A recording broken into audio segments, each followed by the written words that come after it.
Hey everybody, welcome to episode 1 of our so far untitled Oilers podcast. We're going to be sitting down weekly, me and Chase, and we're going to talk about anything Oilers, kind of breaking down the games that have happened since we talked to you last, the upcoming games, kind of playoff picture if it's that time, trade deadline if it's that time, maybe even hop in the summer and talk about how much we miss watching Oiler games, and then maybe even in the playoffs when we inevitably make it this year, maybe do some breakdowns, post-game breakdowns, all that stuff. This is live watches, all those things. We're just really excited to do it. This is something we've both kind of dreamt of doing for a long time, and we kind of just realized the other day, like there's nothing stopping us from hopping in and trying it.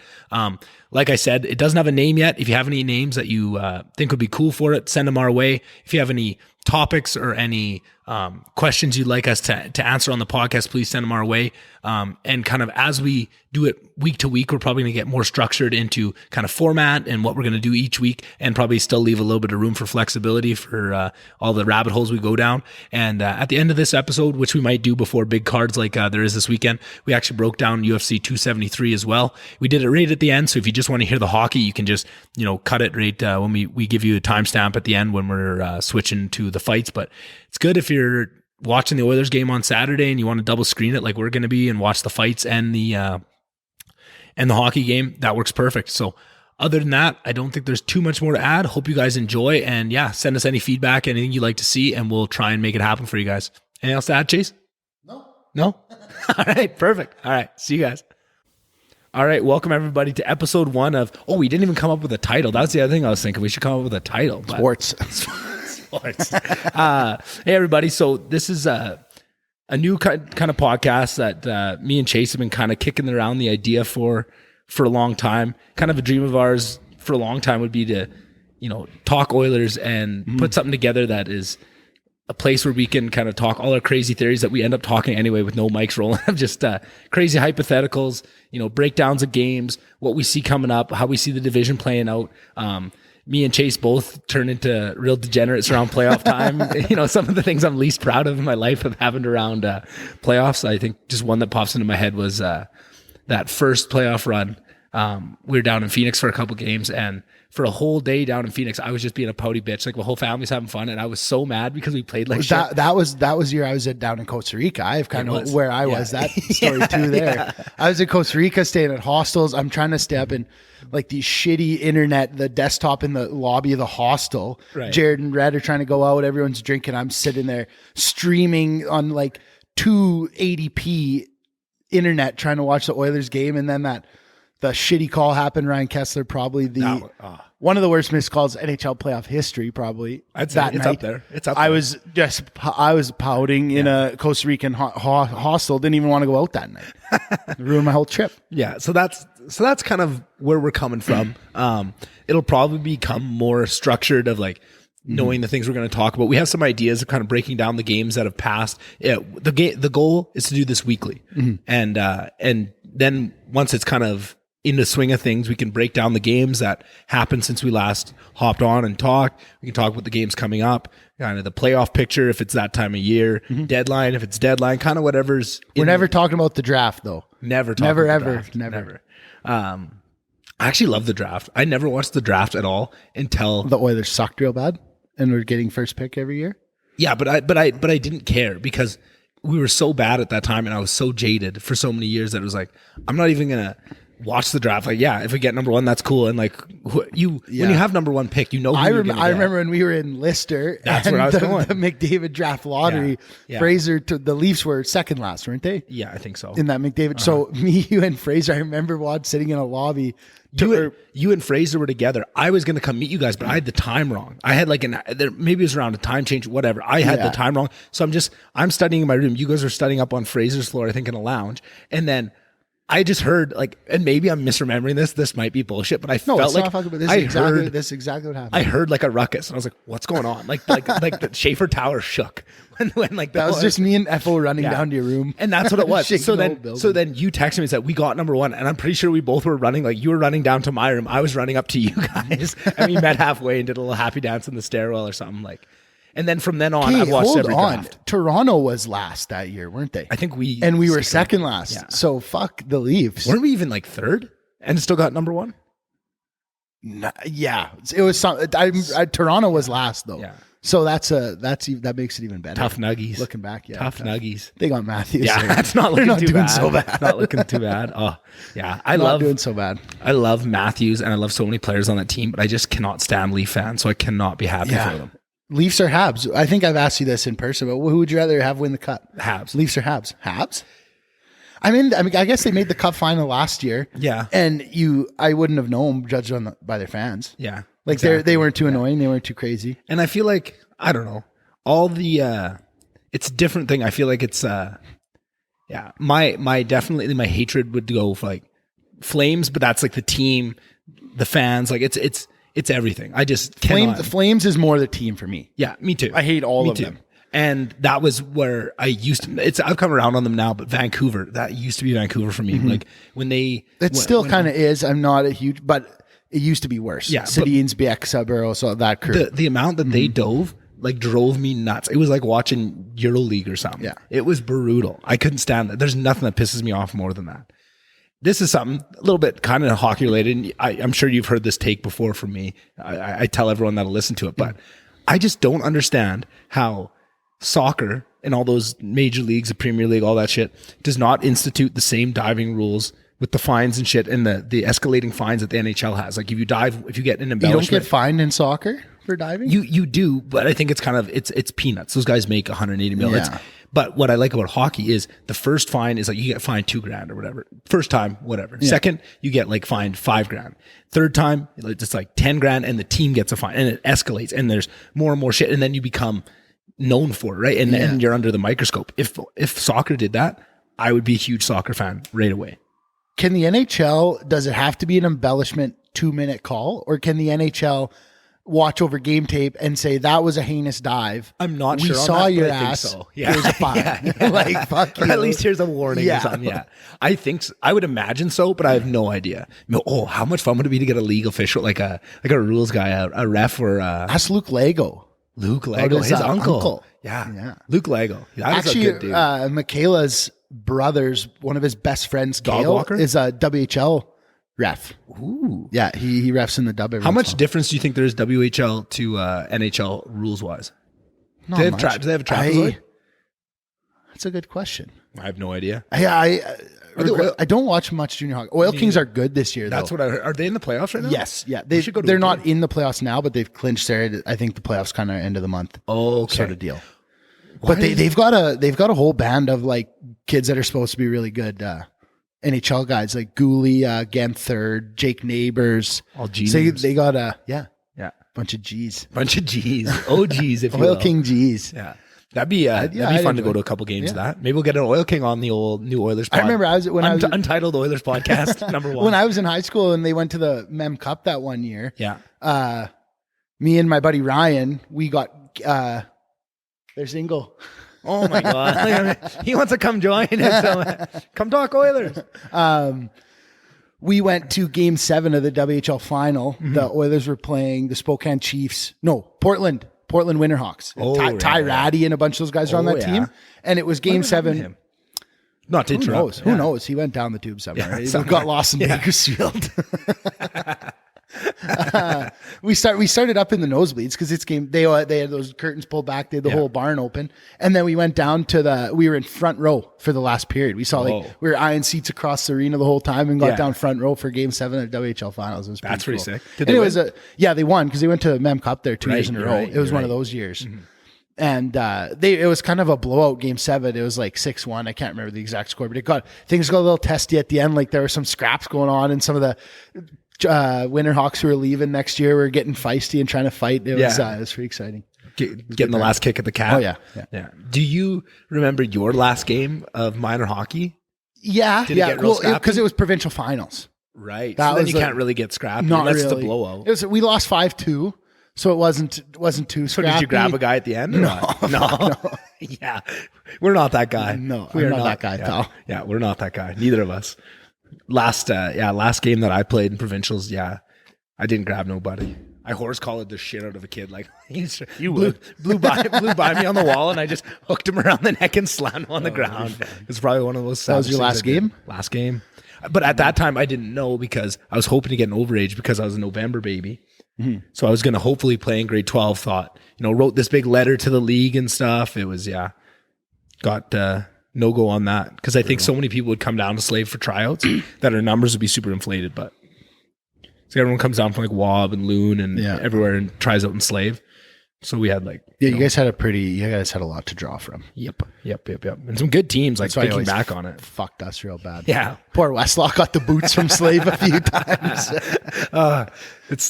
I wish I could go back and see if we ever played each other. Cause I think it would have had to be like you getting called up a year or something, which you probably because you were did. 2 years ahead of me technically in hockey, right? Yeah. So we probably never did. That's what I was thinking. And lucky for you. Lucky for us. You got burned a few times. Yeah, right. I would have stood up on the blue line. Would have had horse collar me. Probably. Gone. Yeah. Put you in a back brace. Spinal.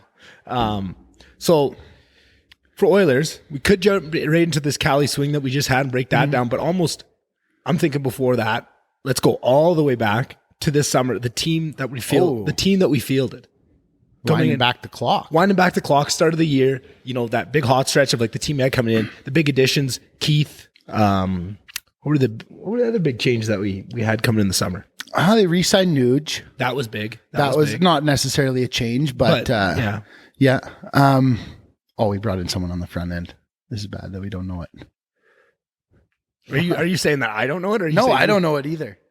We had to have brought in. That's what I'm saying. Like it must be Hyman. Holy fuck, we're dumb. Just a core piece of our team. Yeah, that was huge. So now this is why I want to. What would you say? 80% of the way through the season, 85. What do you think of? So like Keith. Again, we might have even covered this somewhat. Me and you have talked about this a lot, but just to bring everybody else in. So just kind of like Hyman and Keith, their expectation levels, and do you think they've lived up to them? Exactly. Exactly. That's exactly what I'm asking. And maybe I'll just start because you know how I feel about both guys, right? And, I think Keith looks a little slow out there, but his skill and his IQ really makes up for it in certain times. But there's certain times where it doesn't matter how smart and wily you are, you just get beat.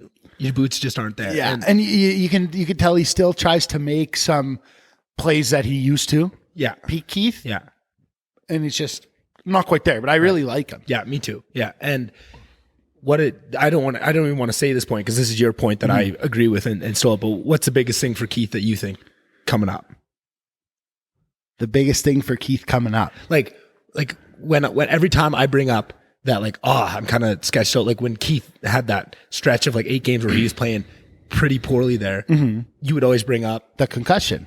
No, that how psycho of a playoff performer he is. That's my argument for a lot of the guys that It is. No, he's a great playoff performer. No, it's just me. Fogel in the playoffs is going to be unreal. And Fogel. Yeah. That was the other guy this summer. Fogel. Yeah. Yeah. Do we have Derek Ryan I think Keith just adds that little bit of element. I always remember watching Keith. He was the dirtiest prick. Hack and slash. In playoffs. And that flies a little more in the playoffs. The refs let it fly. And he hacks and cross-checks even regular season. You notice him. His stick work is good. But I think he'll be good in the playoffs. I think that he's kind of what they need. A little veteran back there. He'll do better than Caleb Jones or a Bear or any one of those. Well, hot take, but I think he'd be better than any one of those younger guys that they kind of replaced with Keith. So I think he just and in the locker room, I'm assuming he's pretty good. He seems like the guys like him. He gels well. So that's and then Hyman. What's your thoughts so far on Hyman? Awesome. I fucking love Hyman. There's multiple games where you go to the game, and for not saying the entire game, but segments of the game, Hyman is the most noticeable guy. Yeah. He has a few shifts in a row where he really gets buzzing. He likes to skate with the puck, which not many of the other forwards do other than McDavid and Dry. And McLeod is starting to, but Hyman can carry the puck up. He'll do a wheel around the offensive zone every once in a while, get the crowd into it. He's career high in goals. I think he's got 24, 25 now. Yeah. So I couldn't be happier with him. He's been wicked. And he's got a good name too. Reminds me of of what? What does it remind you of, Chase? Get specific. Like all his kids' names. Oh my goodness. We're getting off the rails early. I love it. We're not giving you any if you're looking for some high info insider knowledge, this is probably not the pod. If you want some extremely biased Oilers takes and and some really ridiculous over the top takes, this is slightly raunchy at points. That's what you're gonna get. That's what we're here for. And the other thing I love about Hyman too is with just what a high skill team the Oilers have kind of built for themselves. You need those guys like a Yamamoto that will go dig turnover pucks, really grind the corners, and that's what supports that skill a lot. And I feel like Hyman is an absolute Hyman is Exhibit A. Exhibit A. Exhibit A of that. Yamo is Exhibit A. Come on, now, don't fuck with Yamo. But 1A, 1B, we'll call him. Sure. On those two. But so I just love not only is he a spectacular player, the points are nice, the scoring, all that stuff, everything we've already talked about. But the one thing, like, he likes to grab the puck and carry the puck. Now to have Dry that can do it, or McDavid, Hyman, McLeod, and Draisaitl, I guess. Yeah. I don't know. I don't even put Draisaitl in the same place as the other three. I feel like he's starting to, though. He's starting to, but I don't like as much when he does it. Not. Like, what do you like him to do then? I like when he slows it down, passes it, makes a pass, get the zone, and then give it to him. And once you're in the zone, I love when he has the puck because he's so good at protecting and so good at just opening up lanes to make passes, and he's got such good vision. I just don't like when he tries to be McDavid, like trying to carry the puck all the way in. Because like the first, he'll dangle two guys, but then he tries to dangle the third and the fourth, and one of them, and sometimes he dangles everybody. It's like, holy fuck. But just like percentages wise, I wish, like, I would rather them give it to one of those other three guys. Whereas like, I think McLeod is almost, other than McDavid, our best like puck carrying forward. He's still got room to grow on a lot of other areas, and like this is what I always talk about with McLeod. It seems like every game he's getting better, and I've never seen him have a bad game. You could probably throw McLeod in with Hyman and Keith in an addition because he wasn't an NHLer before, and he started out. He came up, had that segment at the start of the year. He played. He got sent back down in like November. Maybe played 10, 15 games. Got sent back down, and since he got called back up, it's like his confidence has gone sky high. I don't know if it's a bit of Woodcroft or what, just familiarity with the farm team or what it is, but he's starting to shine a little bit.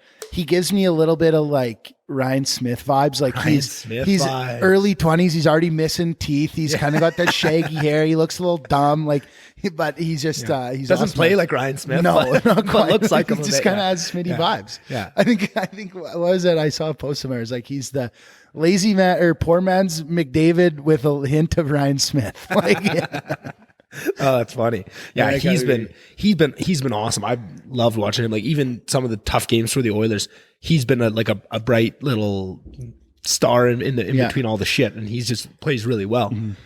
And he's looked good. He's been on Draisaitl's wing at times. He's been on McDavid. I didn't like him so much on McDavid's because they're so similar style play. Yeah. And I think we talked about that in game one time that and then they did move him to Draisaitl's wing, and it clicked a lot better. Yeah, lit it up. And I think that's where the only reason I think him and McDavid didn't like is because they both like to move that puck like that, right? It just creates a weird dynamic where neither of them kind of know where to be when the other guy's being that guy. They're like, well, that's usually me. What the fuck do I do now? Yeah, exactly. But that's where I love, like, you can move him around every other line because McDavid's always gonna be first line. So then you can put McLeod 2, 3, 4th line, even if you need, right? Like easily, especially with he's starting to kill, which is nice.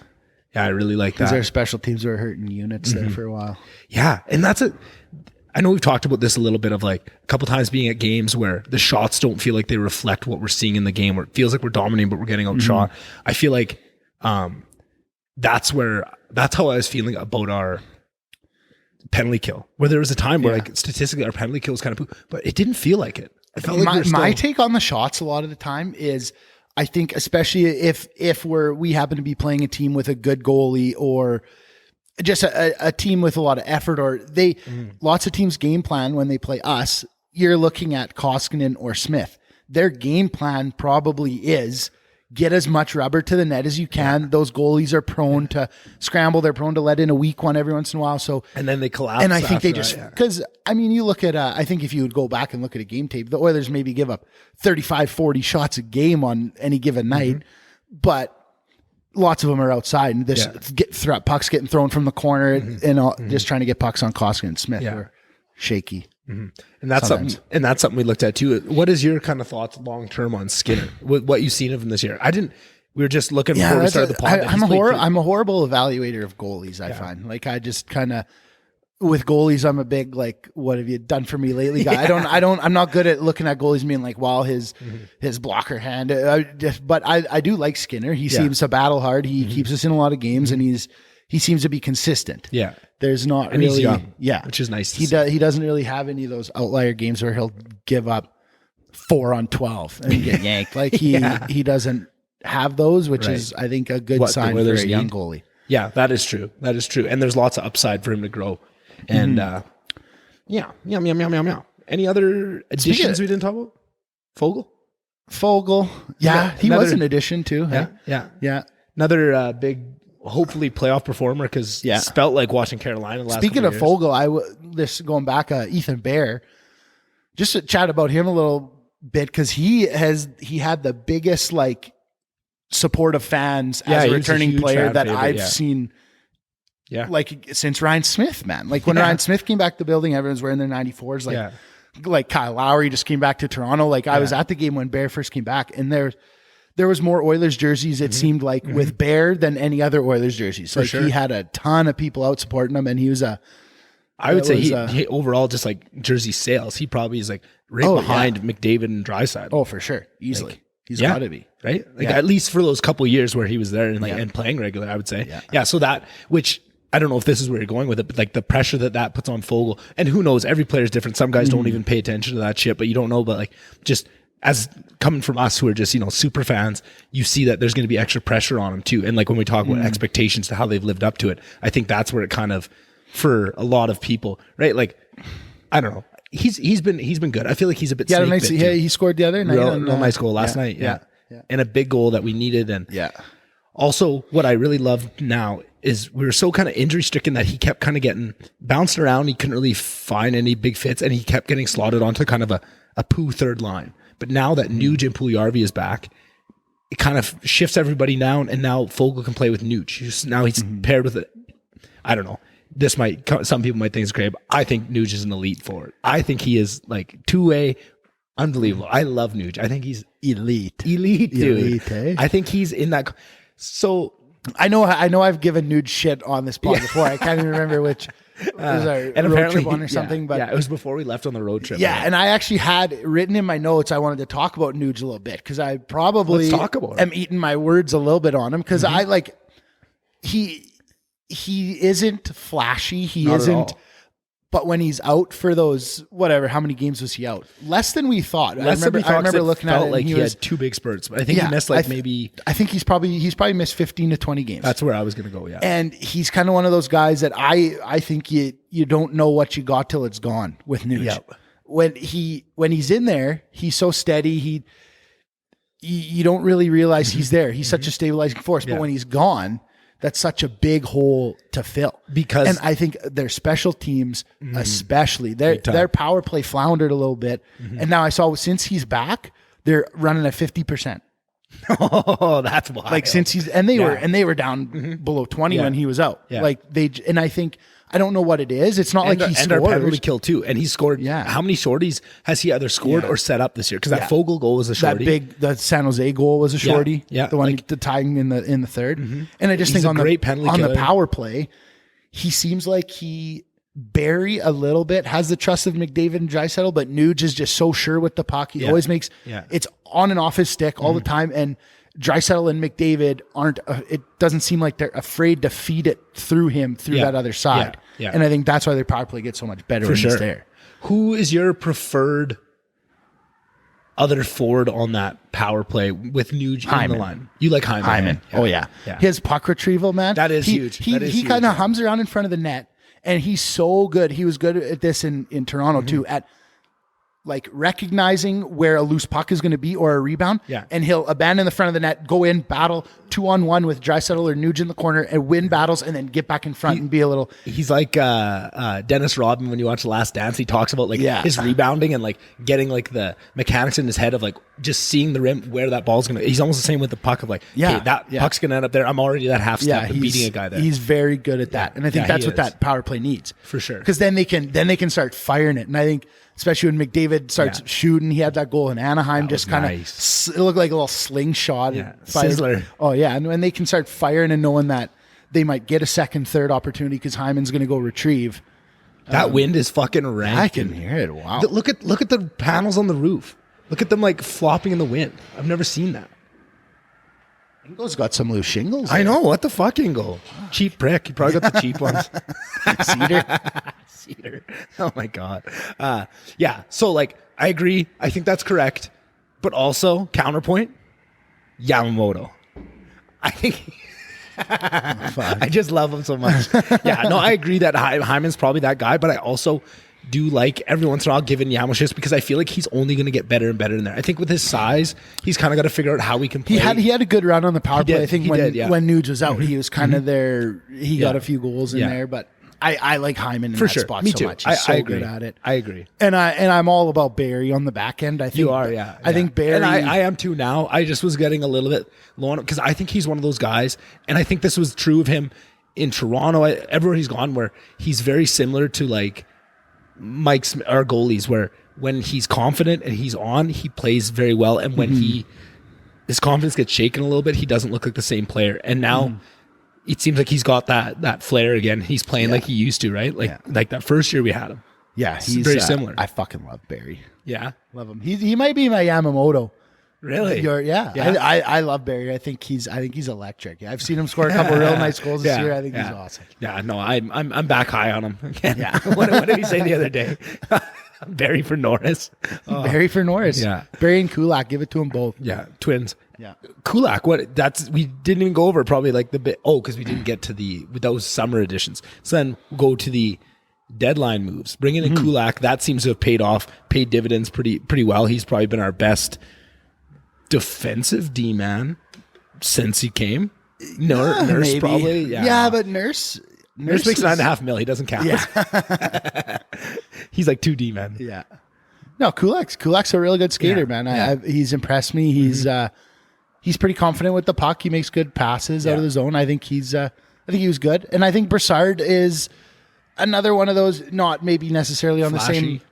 No, I was just going to say not necessarily on the same level as Keith, but I think he's going to be a playoff performer. He's been there. He's won a cup in Pittsburgh. He's kind of been on those teams with the high-end Crosby, Malkins. Right. He just kind of knows how to be that third-line guy, and he's all effort. He hasn't been playing much lately, but he looked pretty good, right? At those first couple games with Nuge, he came in and scored a couple big goals. The Calgary game, he scored in the first minute of the game before the debacle there, the 9-5 debacle. So but yeah, I think they've both looked fairly good. That pretty much breaks down all the changes and like infantry moves, if you will. So then what do you figure? Should we hop into the old? Do you want to just give a little review on the California sweep? How tidy they looked? I the little scare with Draisaitl. Yeah, what did you think of his knee there? So in Anaheim, he kind of took a little bit of a run at Zegras. Zegras tripped and almost looked like he caught a toe pick. Yeah. And kind of this, to me, it looked like the top of his knee got ran in the boards. I think the top Charlie of his, Horse bone bruise, maybe, right? Because that's where the knee is. But like, what scared me a little bit, I think this is just a little bit of PTSD, was that same top of the knee is where McDavid bungied into the net when he got taken out, and I was completely different. McDavid was going mock fucking chicken when he hit the post. Yeah. He was. Draisaitl was just kind of coming in, but that's the thing, when you see a guy like Draisaitl, because he's so big, that's a lot of weight going in on that knee. Yeah, and just his reaction too, because you could see him get up and he gets the look in the eye. Of you could read his lips. Fuck yeah. Yeah. And I was like, oh shit. And then Buddy gives him a little cross check, and he kind of like, I'm mad, but like, fuck, my knee hurts. I got to get to the bench. And then his body language the rest of that game did not look good, of like how he was skating. Yeah, don't get me started on Dry's body language. I know. The best of times. He is if you go by his body language, he's got a sore knee all the time. Yeah, body language wise, which is so unfortunate, because like one of the things I love about Draisaitl, at least from what he says, is that like scoring titles, all this, what I want to win a Selke, right? Like, and I love that about him, and I'm like, yes, that you were built to be that player. You can be that player, but you can never do that with that body language he brings to the rink. I'm going to say sometimes, you may argue more than sometimes. No, Selke isn't. The Lady Bing is the sportsman. Like, you don't want to win that shit. Right. No. Selke's just like what Bergeron wins all the time. Yeah, but like the defensive forward. But like if you are pissed that somebody misses a pass and you lollygag back to the bench, that's not two-way that's not a bit two-way player, right? Like that's what I mean of that. Like that always kind of holds that in relief of like, well, if you want to be a Selke player, you have to be like, you can't have any of that shit. You got to be go, right? Like when do you ever see Patrice Bergeron dog it because he's pissed? You don't. Yeah. Never, right? Yeah. You think Bergeron wins the Selke again this year? I haven't watched like any Boston. You know what blew my fucking mind? And it just... Me? No, wow. Wow. You got me one-on-one. You can blow anyone's mind.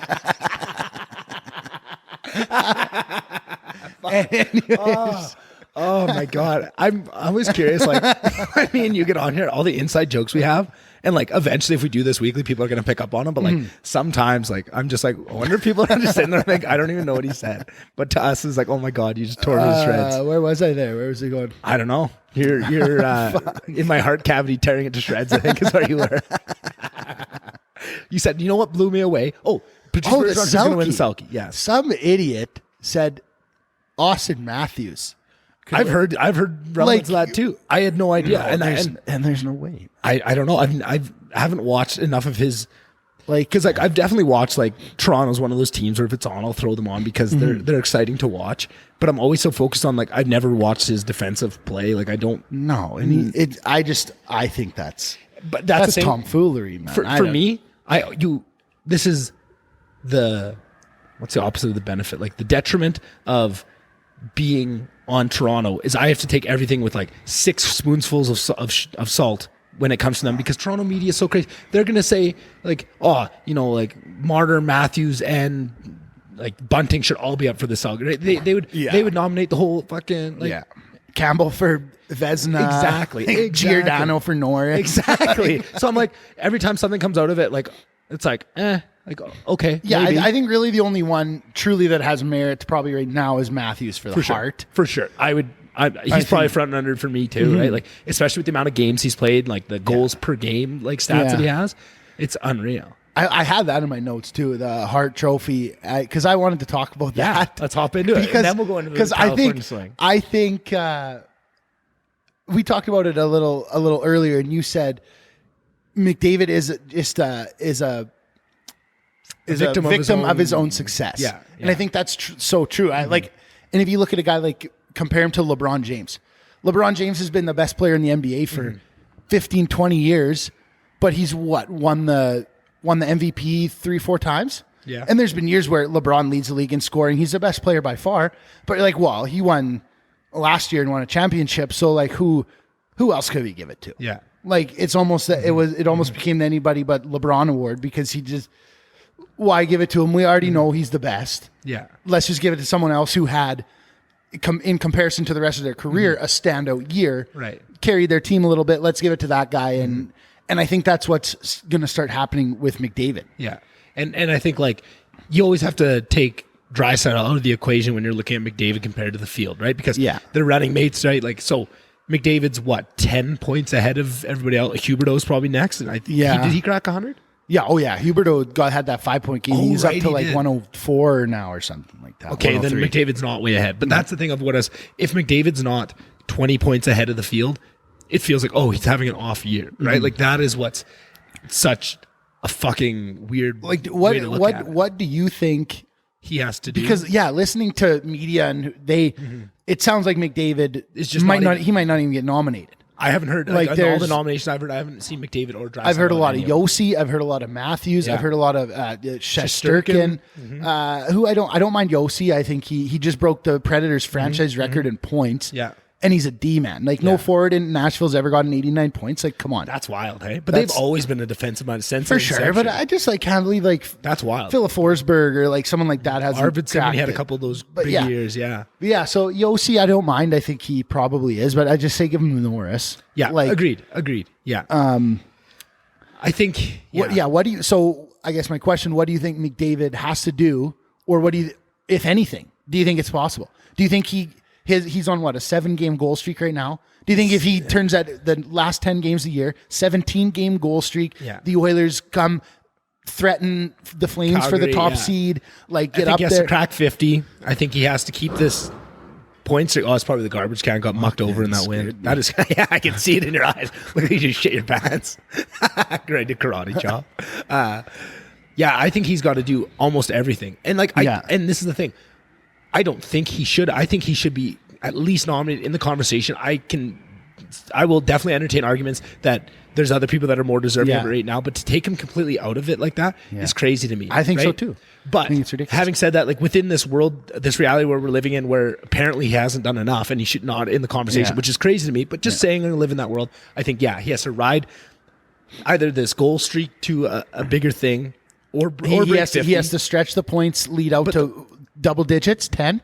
I think it's got to be at least 10. Yeah, if he doesn't lead the points by at least 10. I had a bit of a dark thought the other day when Draisaitl had his knee there, and I thought, McDavid's about to go. What if Dry misses like 5, 6, 7 games here, and McDavid puts up 2 points a game when Dry's out, and they go 5-2 without Draisaitl, McDavid shines. Then I thought maybe Draisaitl just take a seat, let McDavid win the heart, do it for your boy. Yeah. I was really hoping that I think it has to be something drastic like that, because just getting the gauge, reading the room. I don't think he's gonna be in the conversation, which is sad. Which is also part of it, which is kind of fucked up. And I don't know. You might not think the same way, but I feel like with the dominance that the Spit and Chicklets podcast have now, and like the media landscape of the NHL, where like that's what everything funnels through, and their takes always become like. Because they're the biggest show and they have the most listenership, they kind of set the pace for it. For now. Oh, yeah. We're coming out quick. We're coming in hot for sure. Untitled Oilers podcast #1 is coming out of the gates hot. But because of that, I feel like they have a real, like, they kind of set these narratives. And that's unfortunate, because as soon as they said, I don't think Draisaitl or McDavid are in the running for the Hart. Who said that?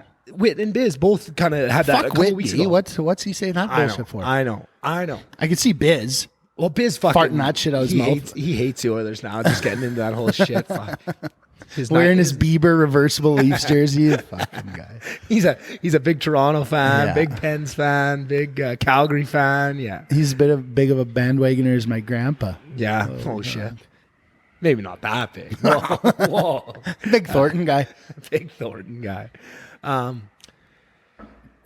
So I don't know. I don't think McDavid should have to do anything. I think he already has done enough. I think so too. But those are kind of the couple scenarios that like he either takes the point streak or the goal streak to something crazy, cracks 50, or stretches this points lead out to something absurd. I think those are kind of the metrics.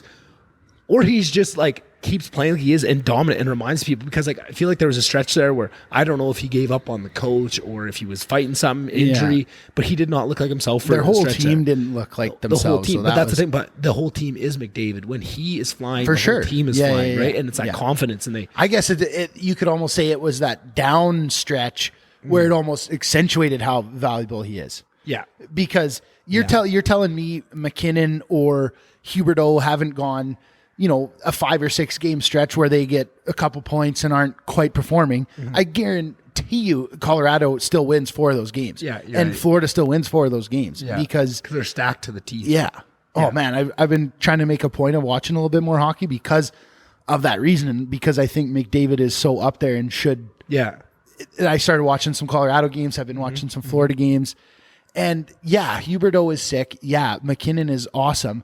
But I think you take those players off their teams, and this is the old MVP argument, the most valuable player to their team is that's kind of their main voting criteria.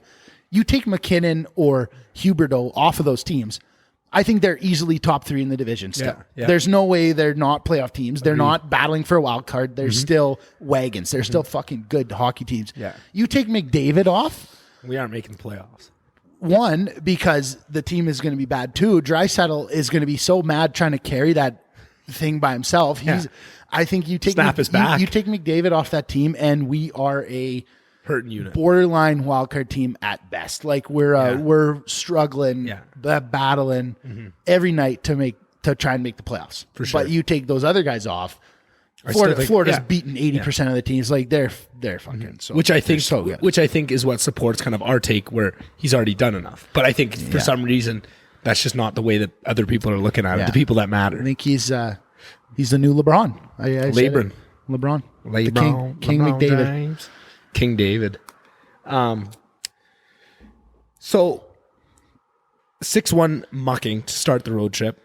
Draisaitl, a little bit of a scare, but the team played well. I think that he came back and that was one of their better. That was probably the best overall performance they had on the road trip, I would say. Yeah.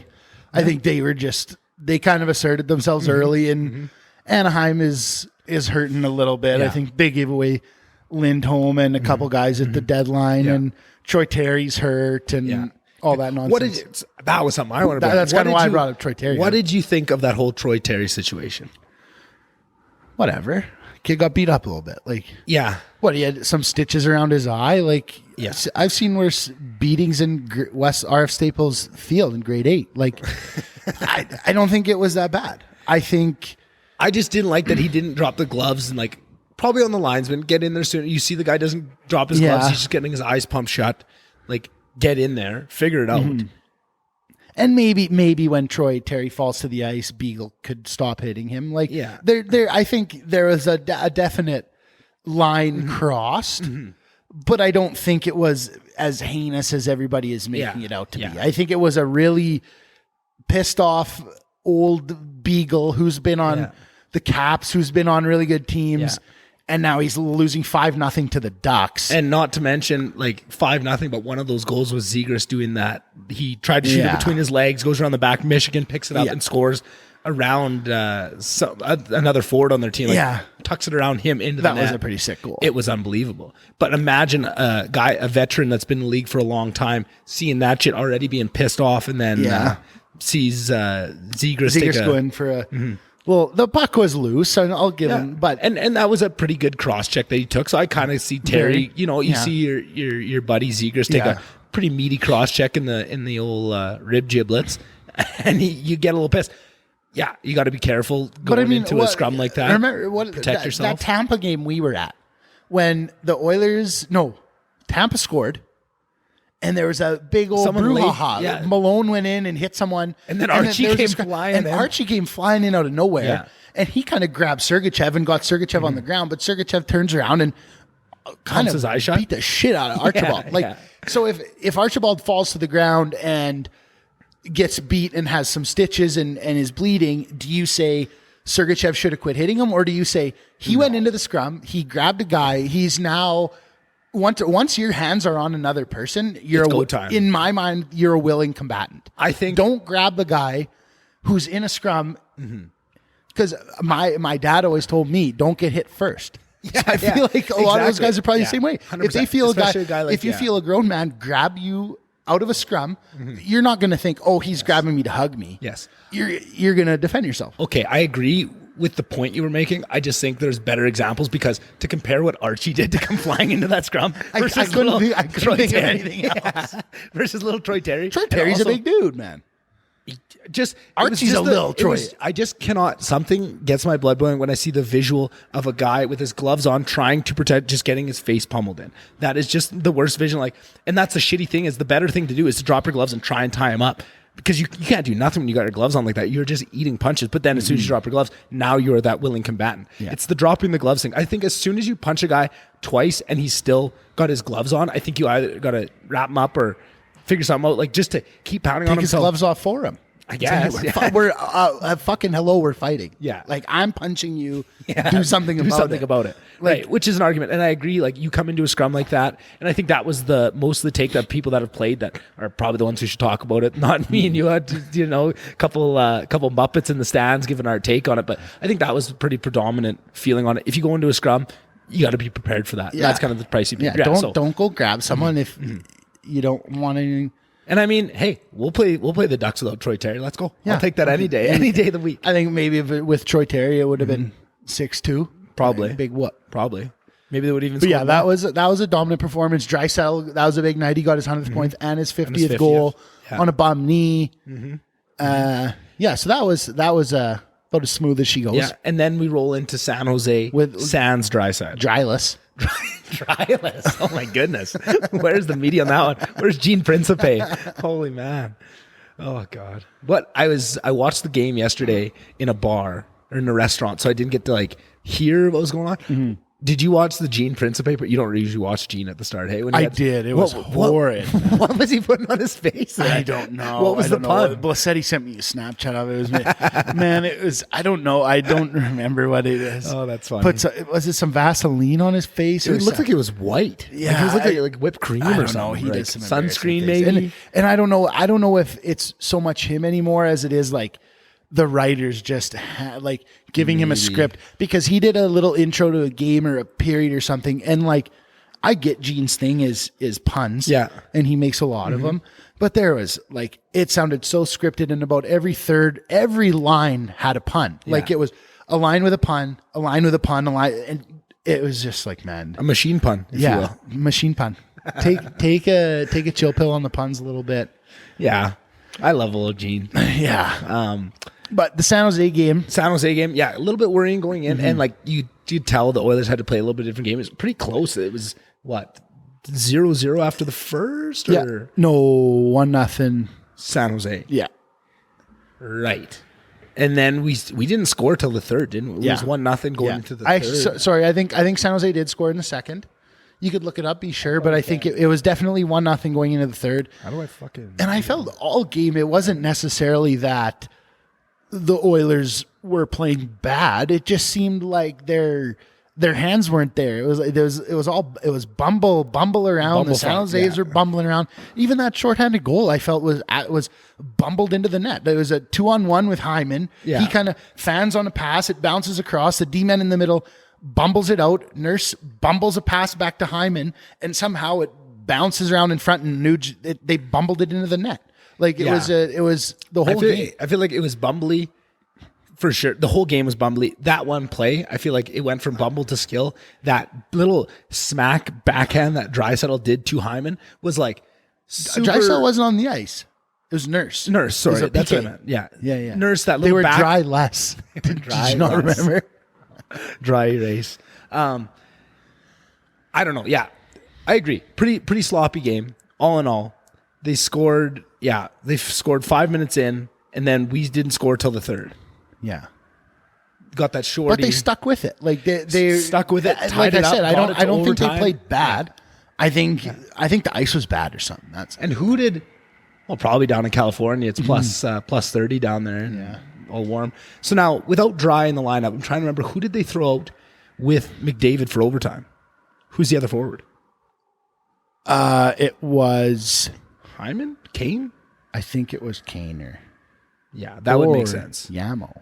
I think it was Kane. Yes. No, I think it was Kane, because I think he, at some point, he threw a hit or got hit, and it kind of broke up a play or something. Yeah, I kind of remember that. And then Smitty. Speaking of overtime, Smitty probably I would say close to the play of the year.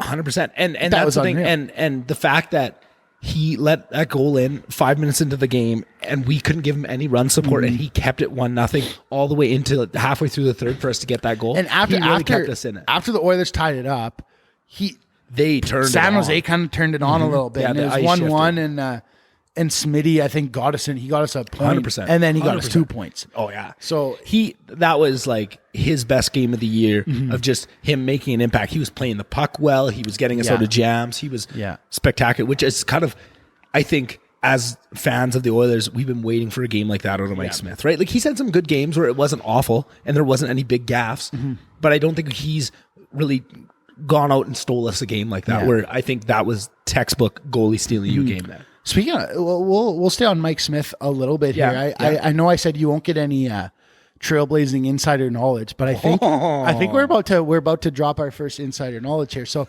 I was chatting with a member who plays at Sturgeon, and he was playing virtual golf with some buddies, and a friend of a friend is a really big I don't know if there's a word, somethingologist, but he's like a hand specialist, doctor, like a surgeon, and works on hands.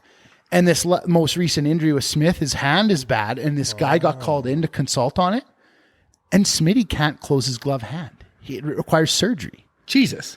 So, and we can't release this pod. We got to beep that out. This is totally hearsay, but like I'm hearing this, and then he's like, "Do you notice like now that one that he sent McDavid on the breakaway he caught, but I think lots of if you watch him really close, he's knocking pucks down. He is. And he always used to do that, but he's doing it more. And now and I think unless it's a soft shot, it hits him right in the mesh of the glove. Yeah, and it closes on He's not like he's knocking it down and immediately going for the cover, which is, it blows my mind. Because once I watched the whole LA game knowing that. Yeah. And he did that so much, like knocking pucks down, covering them immediately, like not truly catching many. What blows my mind is that you're putting this out into the ether. What if Colorado hears about that and they capitalize? What if LA in the first round of the playoffs? You got to keep that shit. Yeah, try it. Shoot glove. He'll knock you down and cover it all day. How about that? And I'm just saying that's why it's him trying to sell that call, laying on the ice and gloving that one. Man, he's laying there for like just 10 laying seconds. There like he shot, and then he on his ass and realized, oh man, there's a shot from the point. Yeah. I hope he shoots it right at my glove. Good thing they did. Good thing they did. Yeah, but that catch and play. So, what is the first thing you thought of like? What was that reminiscent of to you? Dwayne Rollison. I got like three different texts of people being like, that's vintage Rollison. And people like sending clips of it. Rollies were a little bit more like bad at like, you're hitting pot flies to the kids in the outfield. That was sick. I loved that. Yeah, he was awesome. That got me fired up every time he used to do that. But that was perfect. Yeah, just right along the ice. Boom. And like, I agree with you. You put me onto this because I don't think I realized that. Like, McDavid looked like he was going to go change. For 100%. Because his back check was... It wasn't a back check. It was a Tanner Costley, like just and I think as soon as he saw Mike Smith catch that puck, he immediately he was probably turning before. Yeah. And then I think if you watch, the boys on the bench are like, "Hey, go!" They're all screaming at him. And he kind of turns. And he can pick up sees the speed puck. so quick. And then he just turned on that third, fourth. And that was gone. That's what was so perfect about it, because like he was drifting towards the bench, that D-man's going to cover him and whoever's coming out of the bench, and Smith put it right down that line so that the D-man had to make that choice. I'm either going to go for the puck or I'm going to go for the player, and he was just caught in that middle, and McDavid with his speed could get out in front of him and connect with the puck around the that was red blue line there. Couldn't have worked out more perfect. Unbelievable Selly.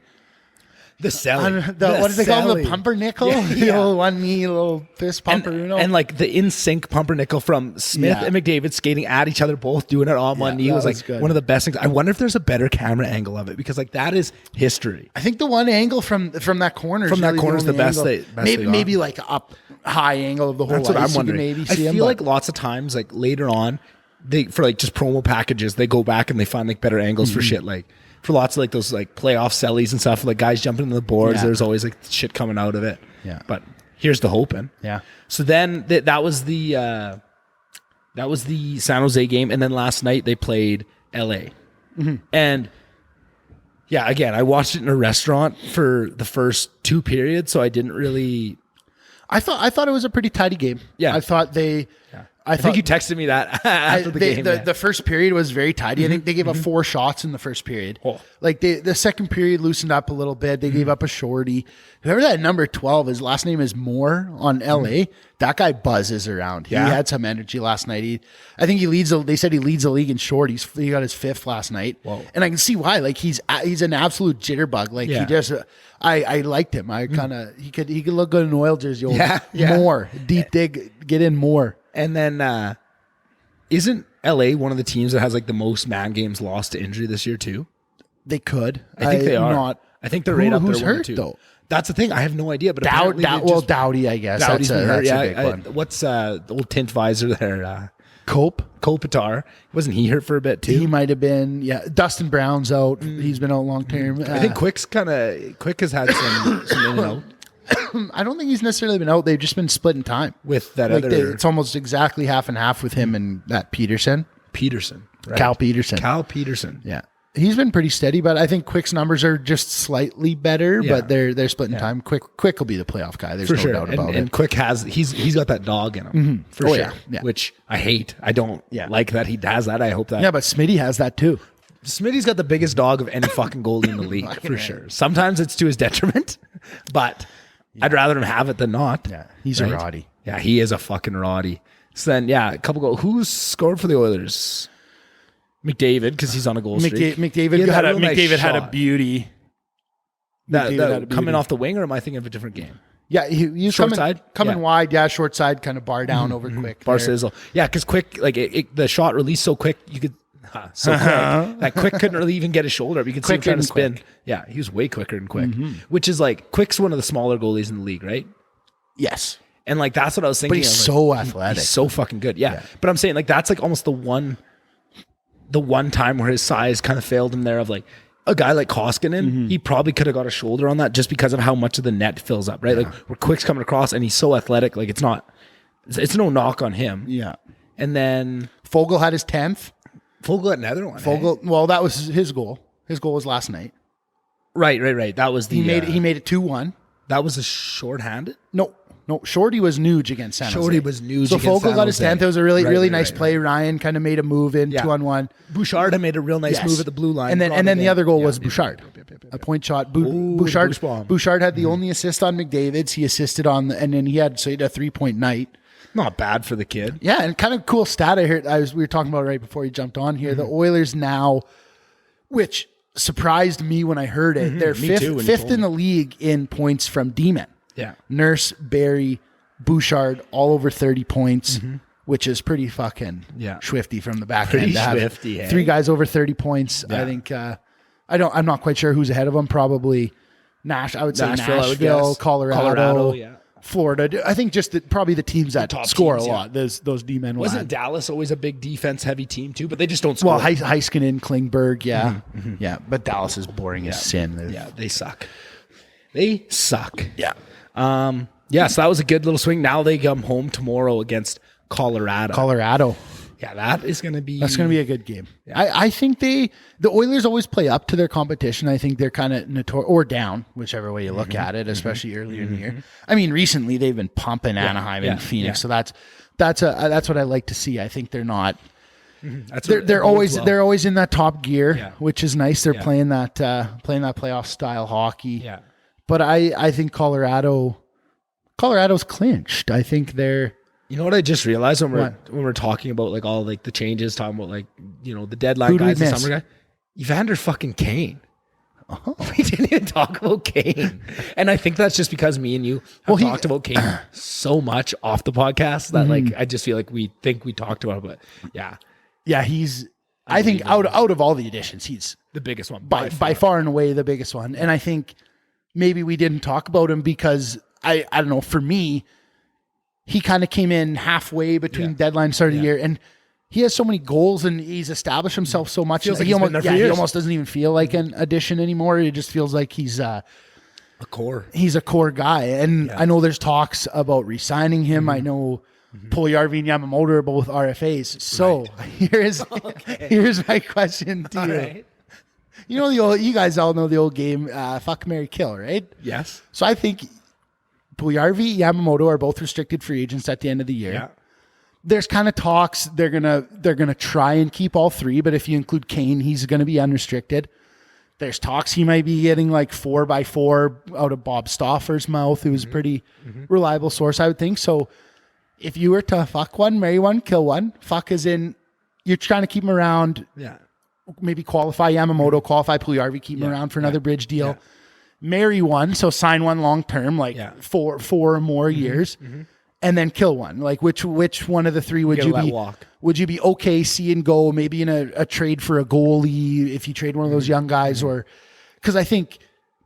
So yeah, I'll give you the question. Okay. Fuck, marry, kill. So I think I might be a little bit. So marry Yamo. Marry Yamo, exactly. Like, I think you give Yamo 10-year deal. Like, let's go. $9 more million than the max. Yeah, give him an NBA give max him a life contract. Yeah. Guaranteed. No, but like, I think if the numbers can be there, I'm a real big fan of Yamo. I think he has infinite upside. I think he's just going to keep getting better. You know this very well. I think I was very in between because of that. I was very in between on Puljujarvi and Kane, because I think Kane is going to demand a little bit more cash, and we're not in the nice financial position with Nurse's contract starting next year and everything.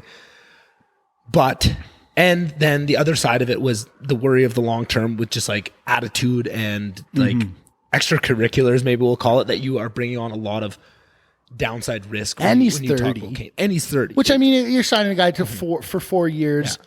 Till he's 34, I don't think that's a huge risk in age, but like you said, he's more of that off ice kind of risk. And I think we've had this conversation many times. It's nice just to bring it to the people listening, but we've talked about a ton about this. But I think what changed for me was, I can't remember which game on this California swing it was, but Puljujarvi had just the worst game. I think. Yeah, but Puljujarvi was good last night again, man. I think true. Puljujarvi to me is in a goal, is like a goalie, and let me explain why. All right. I think Puljujarvi does so many things well that go unnoticed. For sure. Yeah, he's good on the puck. Yeah, he's great on the puck. He's an awesome forechecker. One time last night, they pointed out on the broadcast, he went full width of the ice, made a play, lifted the stick, kind of pass went off his shin pad, interrupted the play, kept it in the O-zone. Play kind of got carried back around the net. Puljujarvi on his horse, whole width of the ice, back, batted a pass down, kept it deep again. Yeah. And he does a lot of shit like that to the layman watching live, you don't really notice because you're watching the puck. You don't see him hustling width of the ice back and forth. But where I think he's like a goalie in that where a goalie makes a mistake, it's glaring. It's a goal against. Yeah. It's a fan one-timer with an open all net. of Puljujarvi's mistakes are lip stands in the slot, like pucks between his legs and falling on his own away from the play. They're just so noticeable and stick out in people's minds so much that I think his mistakes are. And he needs to fucking work on that part of the scheme. But I think Ingo might bear down and get a couple more there. I think so. He's a pretty dirty slot player. Oh my God, man. Stick on the ice. Some of his fans and wipeouts are just so in your face. That guy should have 40 goals this year. 30 at least. Like, that is being generous. Like that like he should have. But then it also says something. He's always in the right spot. Exactly. He's always like, but I feel like it's almost getting worse. Like I keep waiting for him to turn that corner where whatever label you want to slap on what he's missing of like finesse or finish or hand-eye coordination. I don't know, like general, like I don't know. Whatever you want to call that, it seems like whatever it is he's missing, it's not getting better. It's kind of getting worse. And I kind of keep hoping because maybe you're he right, needs, he's maybe so good in every other area. He needs area. to spend a summer with Adam Oates, like the skills guy.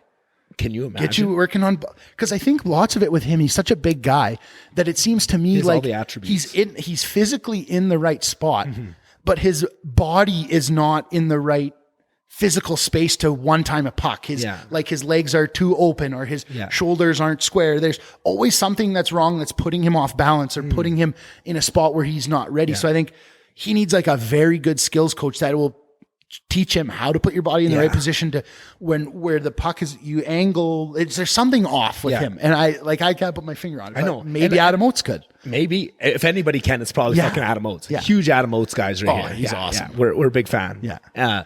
But I almost wonder if it's almost a mental thing because it seems like he's good like away from the puck on the boards when I know what to do and it's not high pressure. If I fuck up, it's not that big of a deal, right? But then when it's in front of the net, like all the pressure's on me, I'm about to score. He almost like gets jammed up. You know what I would like to see on Puljujarvi? What? Have you ever watched on golf where they have like the players are wearing whoops? Oh, and you can see and they show during the shot there. Get a whoop on Puljujarvi. I bet when he's in front of the net and there's a pass coming, his heart rate goes up like 50 beats and he's like, and just can't.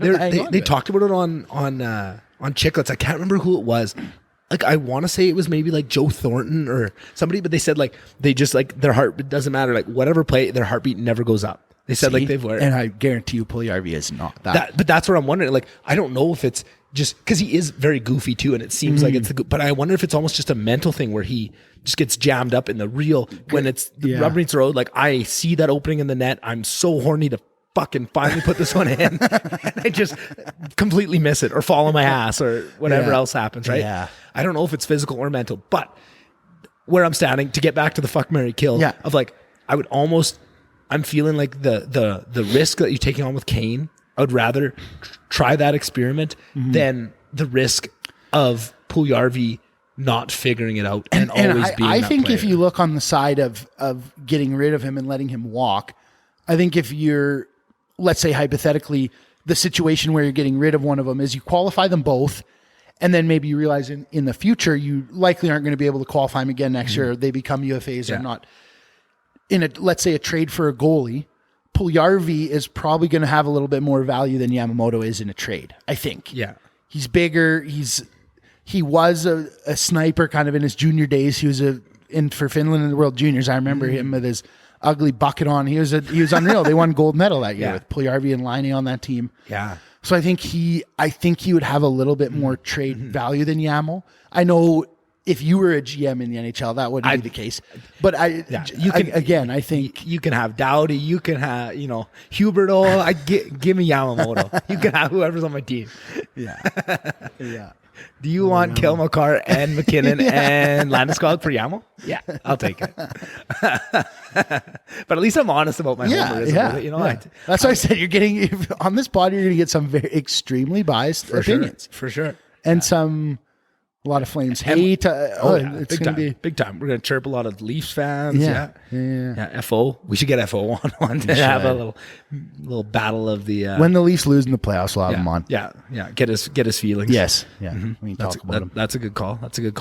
So then, kind of playoff picture how it's looking. We're in the battle with LA for home ice. Calgary, I think, is probably just too far out there. I think they would have to have a big collapse for us to get in we're that. 6 points back of Calgary. They have a game in hand on us. Bunch of loser points over there. Tons of loser points. What do you think of loser points, Chase? Oh, I think they're exactly what they are. They're fucking loser points. I think I just don't get how you can. For one, I don't think it's fair to teams who aren't playing in that game that all of a sudden there's more points being given out that game than if it were to end in regulation. Right. I think it creates a little bit of imbalance, and I don't like rewarding losses. The NHL is the only professional league. If you lose in extra innings, fuck you. You get a loss. Yeah. If you lose in overtime in football, two freaking tough noogies. Yeah. You lose in it's all just a loss in any other professional sport. And I think there's probably two solutions.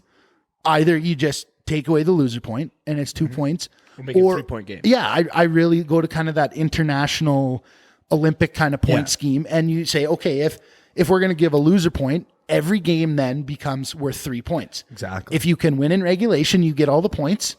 If you tie in regulation, you each get 1 point, and now you're playing for that extra point in OT. Yeah, I think that's great. And my guess for what would hold them back from that is just tradition of having the certain amount of points, and like that's always kind of been, you always kind of need around that 90 whatever points is kind of the mark where if you get that, you're going to make playoffs. And do you think, I know the NHL doesn't really care, but do you think, like, looking back historically on like gauging like all-time great seasons, because if you look at who like Colorado right now, that should Colorado always be has points percentage. True. Yeah. You could look at that. That's always as well. more accurate. Yeah. Right? True. Okay. That's a good point. Cause I was going to say Colorado, 50 wins, they'd have 150 points. Exactly. Right Exactly. Well, who knows? I don't know if all those are in regulation again, but true. But yeah, there would be some huge point totals, right? Which throws things off, and like that's where that's exactly what I was getting at with the historical side of it, right? Yeah. Like it's like trying to compare, Gretzky's point totals with Ovechkin's, right? Like know that you're doing Ovechkin's better. Well, that's a bold statement. Yeah. I mean, that was a conversation we had the other day. I was asking you, second best player all time. I think it's Ovi now. I think he's kind of stepped into that spot. And I think if not, then I bet by the end of his career, that's going to be like this would be a good spot for like Ingo to jump on. Cause I think I never seen Bobby Orr play. I never seen any of those guys play. In fact, I've never even really seen Gretzky play. So like, but you can just assume he's won. Assume he's got it. He is that guy. There's no questioning it. But I guess where the argument then comes in is like probably a lot of people would say Crosby. I don't think that's a conversation. Like unless why not? The only people that think Crosby is better than Ovechkin are the people that, and this is, I'm not gonna devalue this because I think this is super popular opinion of like cups mean everything, right? Everything's about like just how many cups do you got, right? Like championships. LeBron, MJ. Yeah, exactly. How many chips?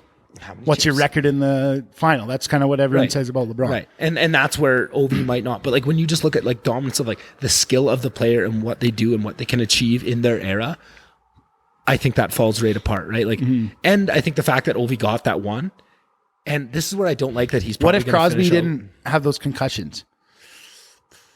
True. That's a different story. Yeah. Yeah, you're right. And maybe his dominance is equal, but it doesn't show on the point totals because that's a good argument. I think Crosby's a better two-way guy. Yeah. But then you counter out the two-way play with the physical ability of Ovechkin because he's out there dummying guys and throwing hits and getting the boys fired up and like the leadership. Yeah, but Crosby has some pretty crazy leadership. I bet you wouldn't want to fucking feel Crosby on you. Definitely He's not. fucking. I bet He's she's. a big I bet unit. she's the strongest. One of the strongest, top 10 strongest guys out there. See that guy's legs. What do you think Draisaitl lands in that? I think he's top Strongest with the puck. He's up there. Sometimes it like blows my mind. Just of George how- Larocque is better. Probably. Yeah. Better hands. Better in tight. Oh my God. That's hilarious. Yeah. And like, so where I was going with like the playoff picture of kind of how we're sitting, like the biggest thing of bullshit that we've been seeing is just the strength of schedule with the guys we're competing with. Like Vegas has the easiest schedule of all time for the rest of the year. And I still think they might miss playoffs, which is awesome. They will. They're brutal. That is so funny that they tried to do cap gymnastics and now they can't bring. But I mean, back. they had an interview with what's his nuts, McPhee? GM. Yeah, McPhee. I was gonna say McPherson, but McPherson. McPhee, and he like they said, what were you trying to do? Like, did you try and take a page out of Tampa Bay's book? He's like, no, man, I actually just had a fuck ton of injuries. Like, I'm trying to do the best with what I got. I thought I thought maybe they're going to be out till playoffs. Why not? I'm not necessarily trying to take a page out, but I got fucked with injuries. I'm just trying to finagle the best I can. And I kind of got the shit end of the stick on the Dadonov deal and got stuck with that, whatever $5 million cap hit he carries. Like, which is ridiculous for Dadonov. Like, that's mind blowing. He had he's been playing good for them since. Yeah, he scored an OT winner and he's been kind of all over it. But yeah, I think that's a funny situation. I hope they don't, because they probably could be a little bit of a demon in the playoffs. I think they come back in the playoffs and they get Stone back, who's the heart and soul of that team. Yeah. The crowd loves him, right? Like he is the Golden Knights. And who's the other one? Pacioretty's out. I don't know I don't know the timeline on Pacioretty. I think he's probably pretty close too, but yeah, they've been battling it. Like Eichel, I guess But that's what I think would be so funny if they did get in. But like if they bumped, like say a Dallas out of the second. Dallas just has so many games in hand. They have like 2 or 3 on everyone. Really? Yeah, 2 on the Oilers for sure, and the Oilers have 1 on Vegas now, don't they? Or they're the same? No, I think we have a game in hand. I think we're up like 4 points in a game in hand. I want to say. Yeah, Vegas and Oilers have 72. Dallas is 70. Okay. Nashville 70 as well. Yeah, I think so. I think Vegas is fucked. But this is where what I'm looking at is that Colorado's going to get the bottom wild card, right? Like wild card 2, who's probably going to be Dallas, I would imagine. Yeah, Dallas or Nash. And I think, but now Calgary, who are they going to get? I want to see them match up against Nashville. Realistically, as much as I hate the Flames and as much as I'd like to see them lose, I think they beat anybody. I think they pepper smack both of those teams. But I agree with you, but I'm trying to think of like best case scenario of like who's going to give them the most. I think the most grief, the only way I think someone beats Calgary is Soros. Probably goaltending. So yeah, Soros. Yeah. I think Nashville. Who's Dallas's goalie? Ottinger.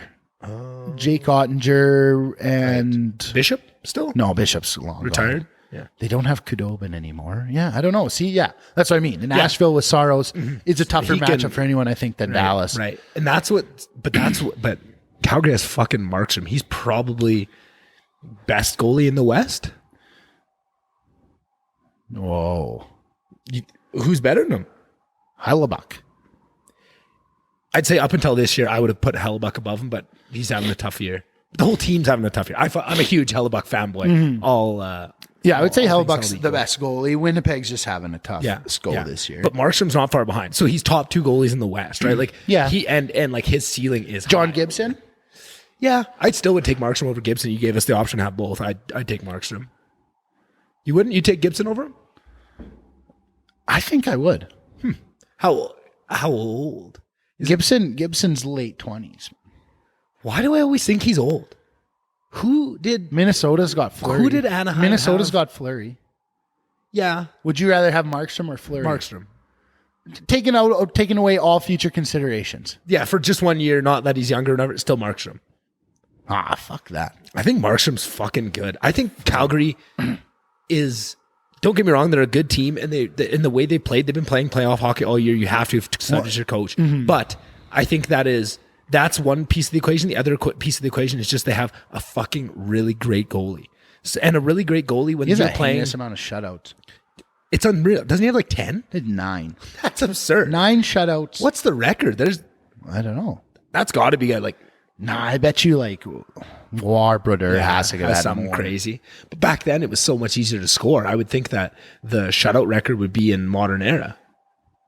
Oh, that gave me the total shutouts in the whole career. Oh boy, total shutout. Yeah, In a season. In a season. I'd be curious. 15. I'm gonna guess 12. 15. Who did it? 15. Tony Esposito. For the Chicago Blackhawks, 15 shutouts. Yeah, we probably should have had in the 69-70 season. Wow. I think that's like you talk about comparing eras. 15 shutouts. Did he have a mask? Did he have one of those white ones? Like that's fucking honestly crazy. Fuck the mask. The little fucking tiny pads that are like a shin that's pad. Impressive. Yeah, that is 69-70. Yeah. 15 shutouts. I would guess that 9 is probably approaching the salary cap era record. I would think though. Up there. It has to be getting close because like having like 4 shutouts in a year is 69-70 still original 6 years, or is that way before that? No, it's not original 6, but it's not like 20 because the 80s was when they did the big expansion, the merge with WHA. Yes. So like I think there was other teams after the original 6 because the original 6 was like the 20s to like the 50s, wasn't it? Fucking old? I think it was. I could be way wrong on this too. I could be pulling numbers on my 20s? That's a world war, man. Yeah, that's what started it. I'm gonna Google this too. Let's get some original 6. Get it Googling up. Get it Googling up. Original that's funny. 6 NHL. Yeah, like I wonder who would be the first team after the original 6. The original 6 are the teams that comprise the NHL between 42 and 67. Okay, so it's just after the original. Yeah, 6. it was 25 years. Wow, 25 years of just 6 teams. But no wonder Montreal has so many fucking cops. But there was hockey before that, professional hockey. That was when the NHL got formed. But like I'm pretty sure this was the Toronto original 6 of the NHL. Yeah, I'm pretty sure like Toronto's history goes back before the NHL and shit though. Oh, for sure. Yeah. But they didn't call them the original 6 until the NHL. Yeah, because then it was 42 to 67. There was only 6 teams, and then 67. Who came in 67 is my curiosity. Like who would be the first expansion teams?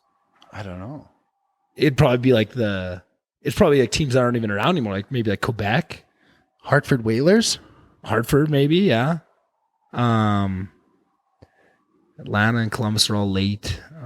Whoa. There's some weird fucking teams in here. I bet. That's what I'm saying. So you got the teams that came in are the Los Angeles Kings. Really? In 67. This is the expansion. Really? The LA Kings, Minnesota North Stars. Yeah, that makes sense. Oakland Seals.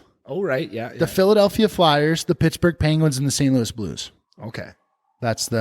So how many? 1, 2, 3, 4, 5, 6.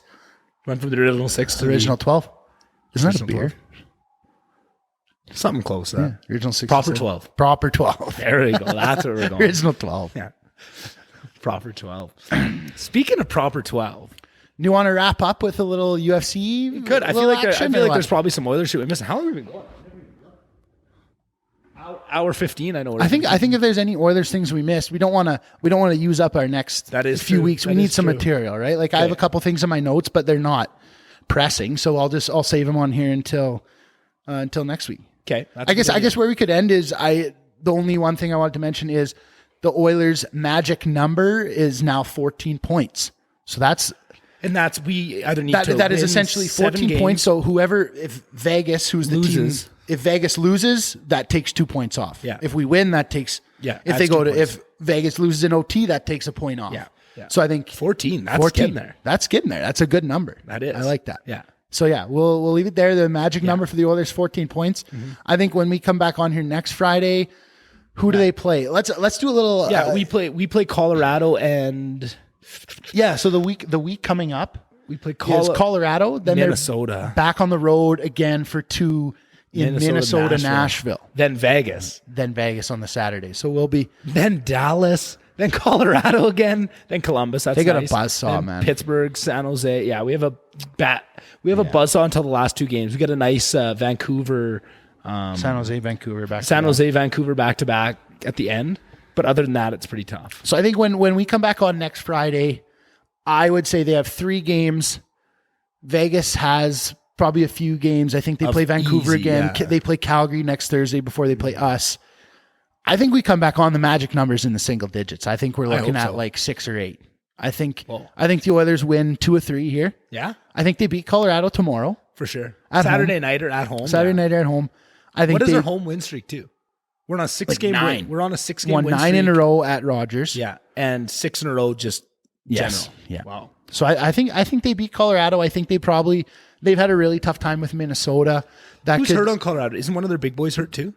Landeskog's out for the year, but he was out when we played them last time too. They're just Ranton and McKinnon is kind of Kadri's having a wicked year as much as I hate that because I still hate Kadri from his Toronto years. Yeah. So I think when we come on next Friday, I'm betting like a 6, 7, 8 single digit magic number, and I think guess is going to be 9 or 10. But so I'm more. I think the roles have come back. Yeah. We're back, baby. The positive chase is back. Wow. It's been a while. It's been a while. I've had to really take up the slack on the positivity there. Oh, that's funny.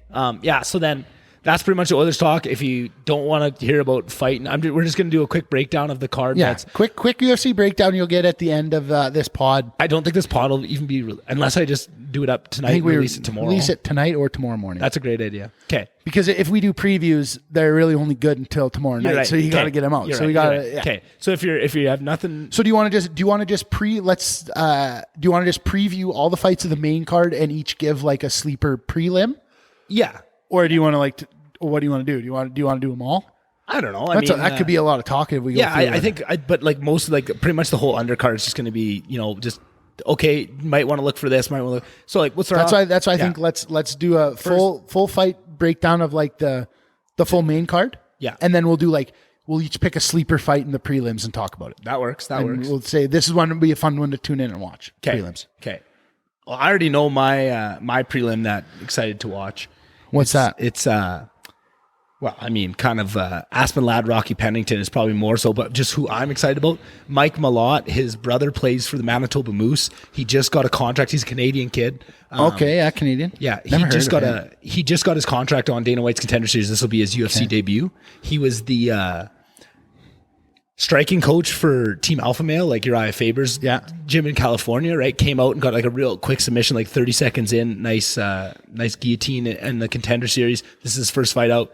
Looks just, like a real good looking kid, real marketable, like has all the makings of being a star if he can, but you never know till you get into the big boy. This is his first shot. First UFC fight? And he's fighting Mickey Gall. You know Mickey Gall? Yes. Yeah, so he's the one who fought CM Punk and stuff. And I think he's good. Like I would put my money on our Canadian boy there, right? Yeah. I think he beats Mickey Gall, which is what's exciting. I've like so many of these Canadian guys that kind of give him buzzsaws going in. I think this is a good entry. And what I love about that is I think that shows that the UFC sees what they potentially could have. He's got to prove himself. You never know what you have until someone's actually in the UFC. But I think they see the marketability, good looking kid. Canada's a big market for the UFC. I think they're giving him a nice matchup. So I'm really excited for that one. That's probably my top pick for this item on here. That fight doesn't have odds on it right now. Doesn't have odds on There's it. 2 fights that don't have odds, and that's one of them. I don't know why. Go to profightodds.com is the best odds. They have like all like the future odds, like if you want to look up like Chimaev versus Izzy and shit like that. That's probably the best. Well, I'm just looking at odds of like. I don't see odds on this one either. What are you on? I'm on the score. Oh yeah. Scores. That's what I used to, and it's so terrible for like MMA. Probably, and then we'll move on. My just looking at the card here, my probably sleeper prelim is Rosenstruck Tybura. Yeah, that's off.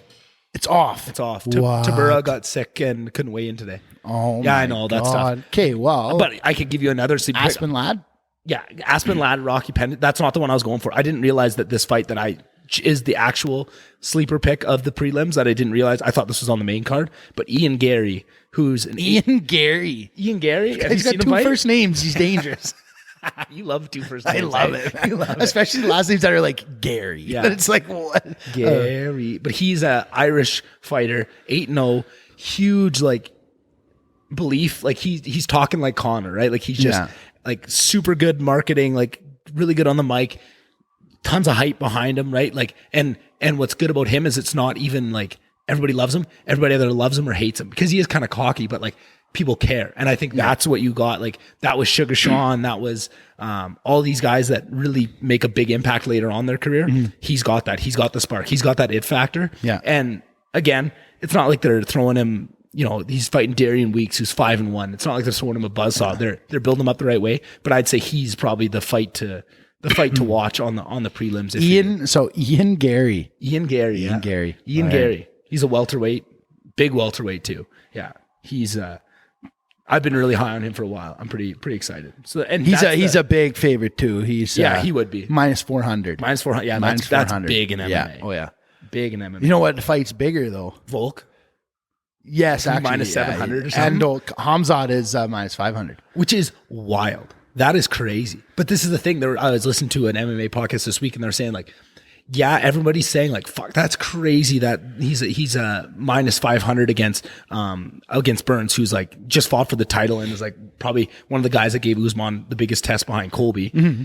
But they're saying it's just odds. Like, people are saying odds are so driven on who the money's bidding. Exactly. So people are saying those odds are crazy, but nobody's putting their money behind Burns, right? Yeah. That's what's crazy about it, right? Like, you can say it all you want. I'm saying it right now that's crazy that those are the odds, but I wouldn't. So do you okay, so we'll get there. What's the first fight of the main card is Vince Pichel versus Marco Madsen. Marco Madsen is an undefeated Norway or Sweden, Denmark maybe.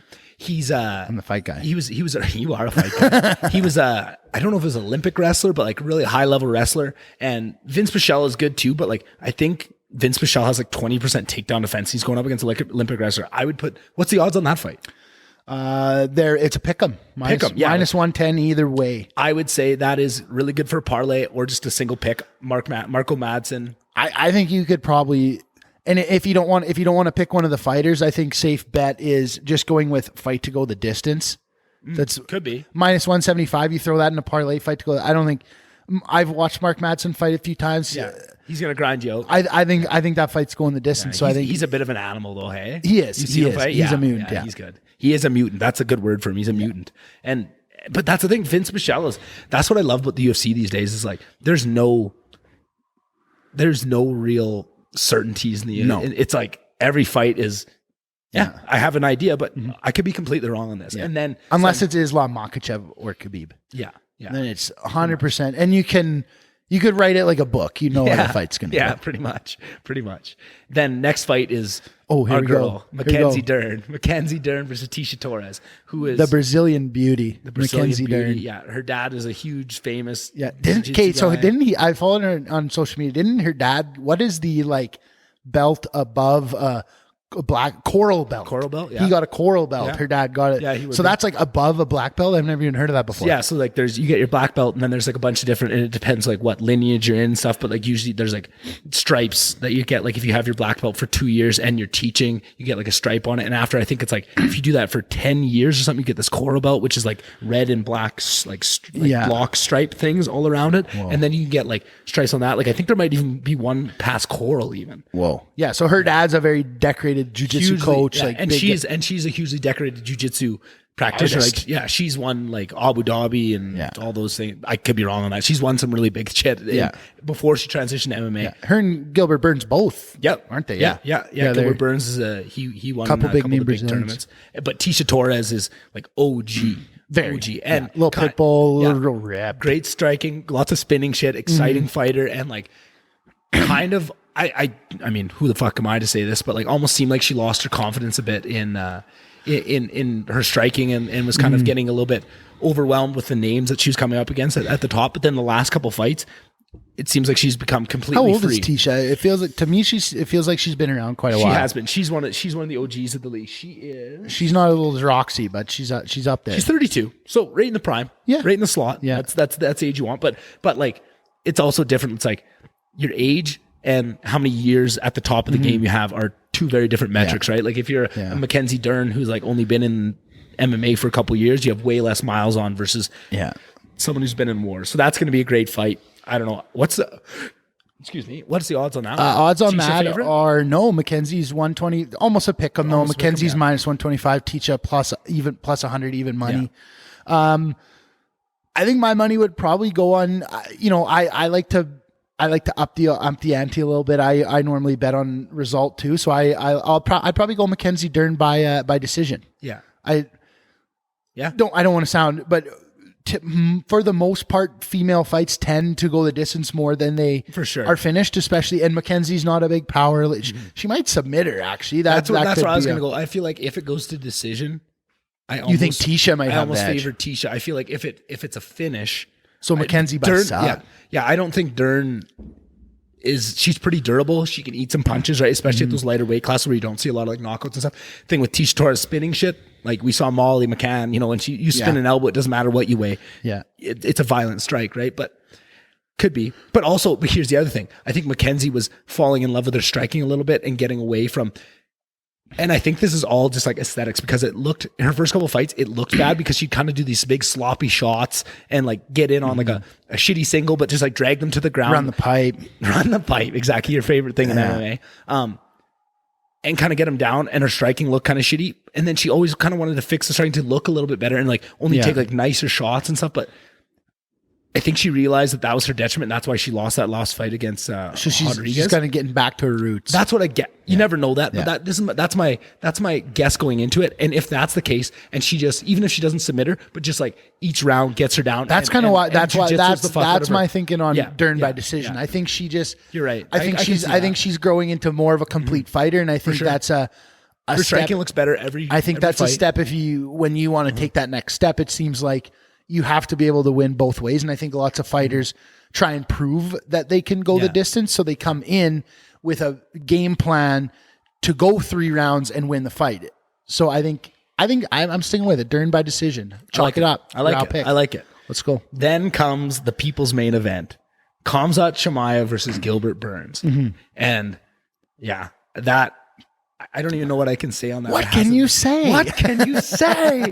Yeah, like, awesome for Gilbert Burns to be that guy and to step up when nobody wants to fight him. Shouldn't say nobody. What's his pickle? Wants to put his hand up to fight him right away. Wrestler, tall, 170, been OG, been around forever. Just lost. Cowboy Cerrone. No, has real big ears. Lost the other day.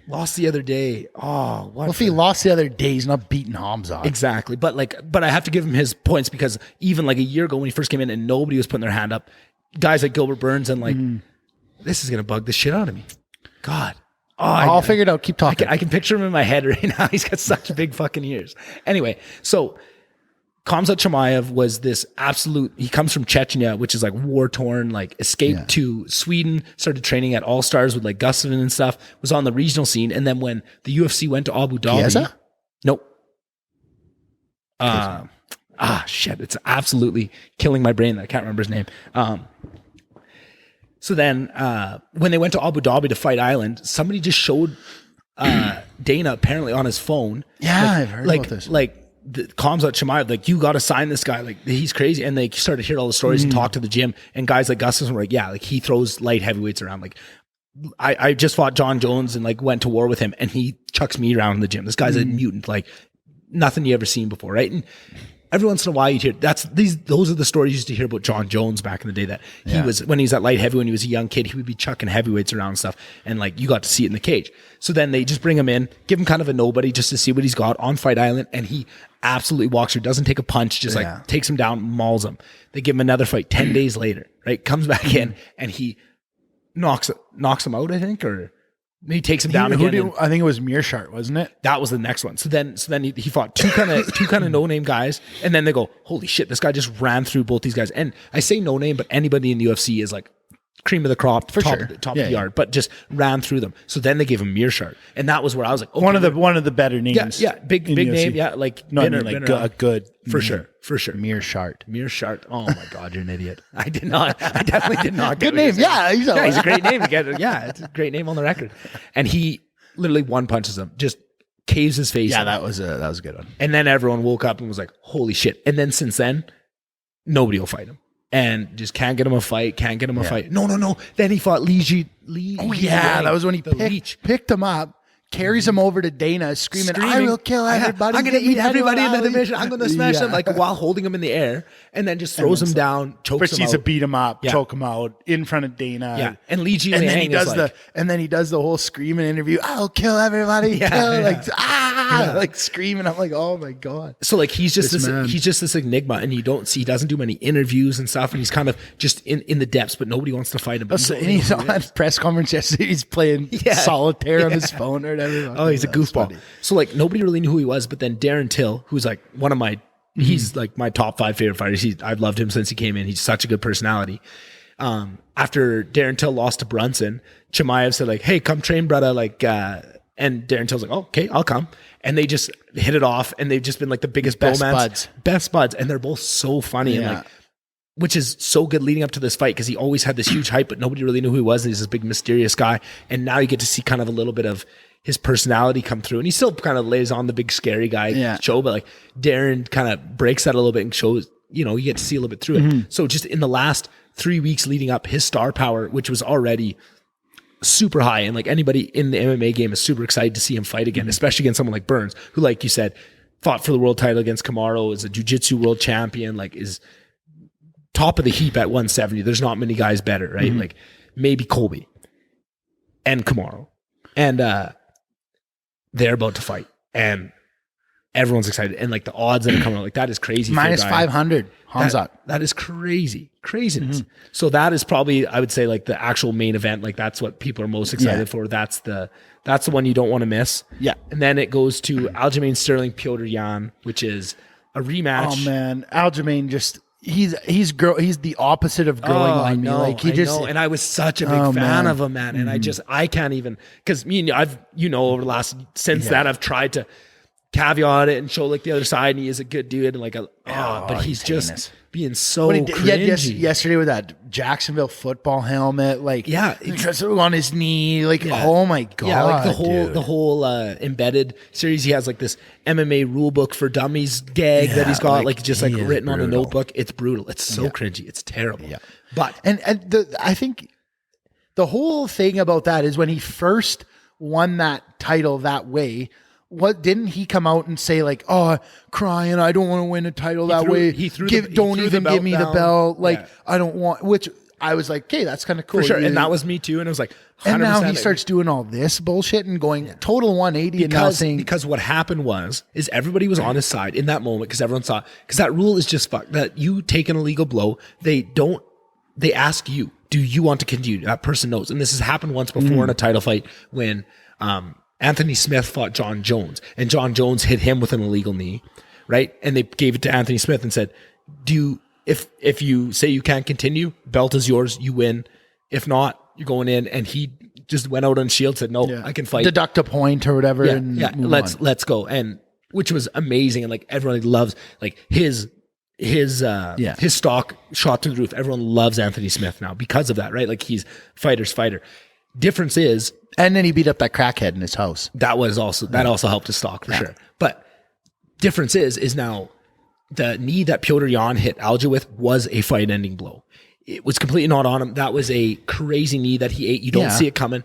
It's not Alja's fault at all. I think that rule is bullshit that they put it on the fighter who just is concussed, like knows I probably could go up and fight, but I'm going to get fucked because I just got absolutely kneed in the face with an illegal blow. It's not my fault. What do you think about giving the belt to a DQ? It should be a no contest. Like I get why it isn't. And what's the difference between a DQ and a no contest? A DQ is something illegal, and no contest is something accidental, like an eye poke or a nut shot. Is that a no contest? Because it's not, because it's accidental.